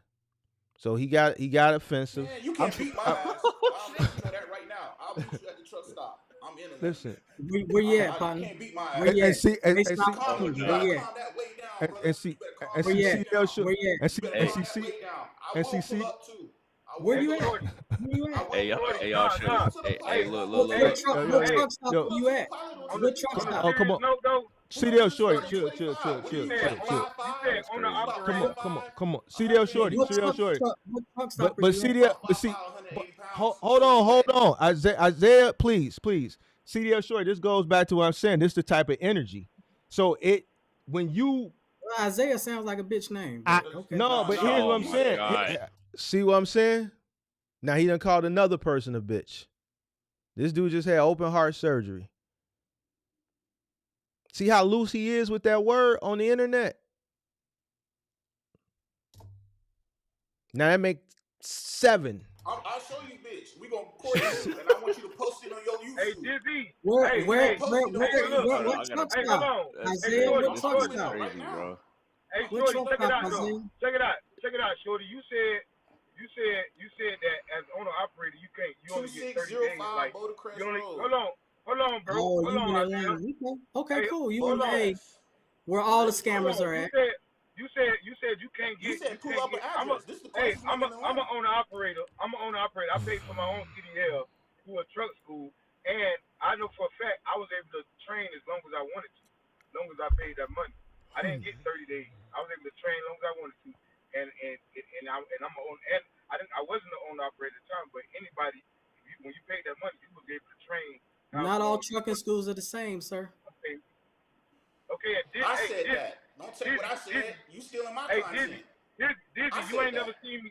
Hold on, bro. Dizzy, you ain't never seen me in Georgia at a truck stop because I wasn't in Georgia. So I haven't been in Georgia for almost 3 months. So that wasn't me.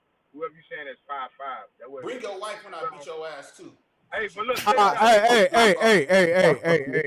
on. Hey. What he say? He said something No, about my no. wife? Hey, Isaiah, I'm gonna have to drop you, bro. Hold on. He said something about my wife? Isaiah, I'm gonna have to Leave me drop you, alone, bro. partner. Crazy. Yeah, that's something to get you shot, partner. Hey, Don't ever say something like that. Isaiah, I'm gonna He have to said drop Yeah, you, pull bro. up. go ahead and let him go. Go Yeah, ahead and let him but go. we gotta keep it professional. Isaiah, Yeah, I appreciate you for coming up. we ain't doing I that. That's got how I I can got tell I got we I ain't got to doing that. drop you though. All right. We ain't doing All right. that, player. So Yeah, Dizzy, I you got ain't never. that whole encounter with them. Obviously, Isaiah was bogus for what he said about the wife, but CDL Shorty initiated because he called him a bitch. So that was another grown man that he called a bitch over there. So at the end of the day, um, I did what I needed to do. So I guess we're gonna wait and see what happens. So it is what it is. Isaiah said earlier in the live, I can't believe he didn't realize what he was saying. He said, of course, a ton of people say I'm listening to you when I asked you. Too nice. Yep. So I did what I needed to do. We're gonna wait and see if he follows through. And I will let everybody know. And then if he does, then I don't know what I'm gonna do with a pacemaker, but we're gonna have a pacemaker and whatever else. All right. So CDL Shore, if you're watching, I made your wish come true. Ball is in your court, big dog. All right. What we got in here? I think this is a good after dark remark. This is a little spicy. This is how y'all like it. Hit the like button, subscribe to the channel, turn on post notifications. I had a few days off and I came back with a vengeance. And guess what? Buddy ass was tweaking. That shit that happened in the DM, that shit happened like Tuesday night. I just been chilling. I could have been came and got at Buddy ass, but I said, I'll wait. I'll wait till the next after dark remark. This is when Zay was on the new. Yeah, that's when Zay was on the new. I don't think it. Well, when you said bring your wife, you know how. First of all, man, CDL Shorty kind of sensitive, if you can tell. Like, don't take all that fake tough shit that he tried to put on. Come on, bro, that's an act. I swear to God, if you pulled up on Buddy ass will probably just croak. The heart, it'll probably just stop. On the real. So, man, dude ass is a crank, straight up. So I don't think what you did, was wrong, but he started it. But don't mean you got to stoop down to his level. You did what I'm saying. So he had open heart surgery, so I want him to leave safely. Listen. We hoping that he. Hey man, he need prayer, bro. That man need prayer. Some ain't right with him. A person that has open heart surgery, you would think they'd be how they ass sitting down somewhere, eating some Jello or some shit like that. Not on the internet challenging grown men that are healthy to matches and calling them out their name. And if they just in case they ever did pull up, yeah, I just don't understand it. But man, we gonna say a prayer for Buddy ass, man, because Buddy ass tweaking. But all right, after dark with Mark. This was an explosive episode. I'm pretty sure people are gonna be upset with me tomorrow. I may have a lawsuit, but if we do, we're just gonna forward it to Goldberg, and then we're gonna make sure we document it along the way. Yeah. So if you came in late, make sure you go back, watch it from the beginning, hit the like button, subscribe to the channel, turn on post notifications. We got Cars and Cribs Sunday night at 7 p.m. and we got the Wise Men Monday night at 7 p.m. Until next time, talk to you later. Peace.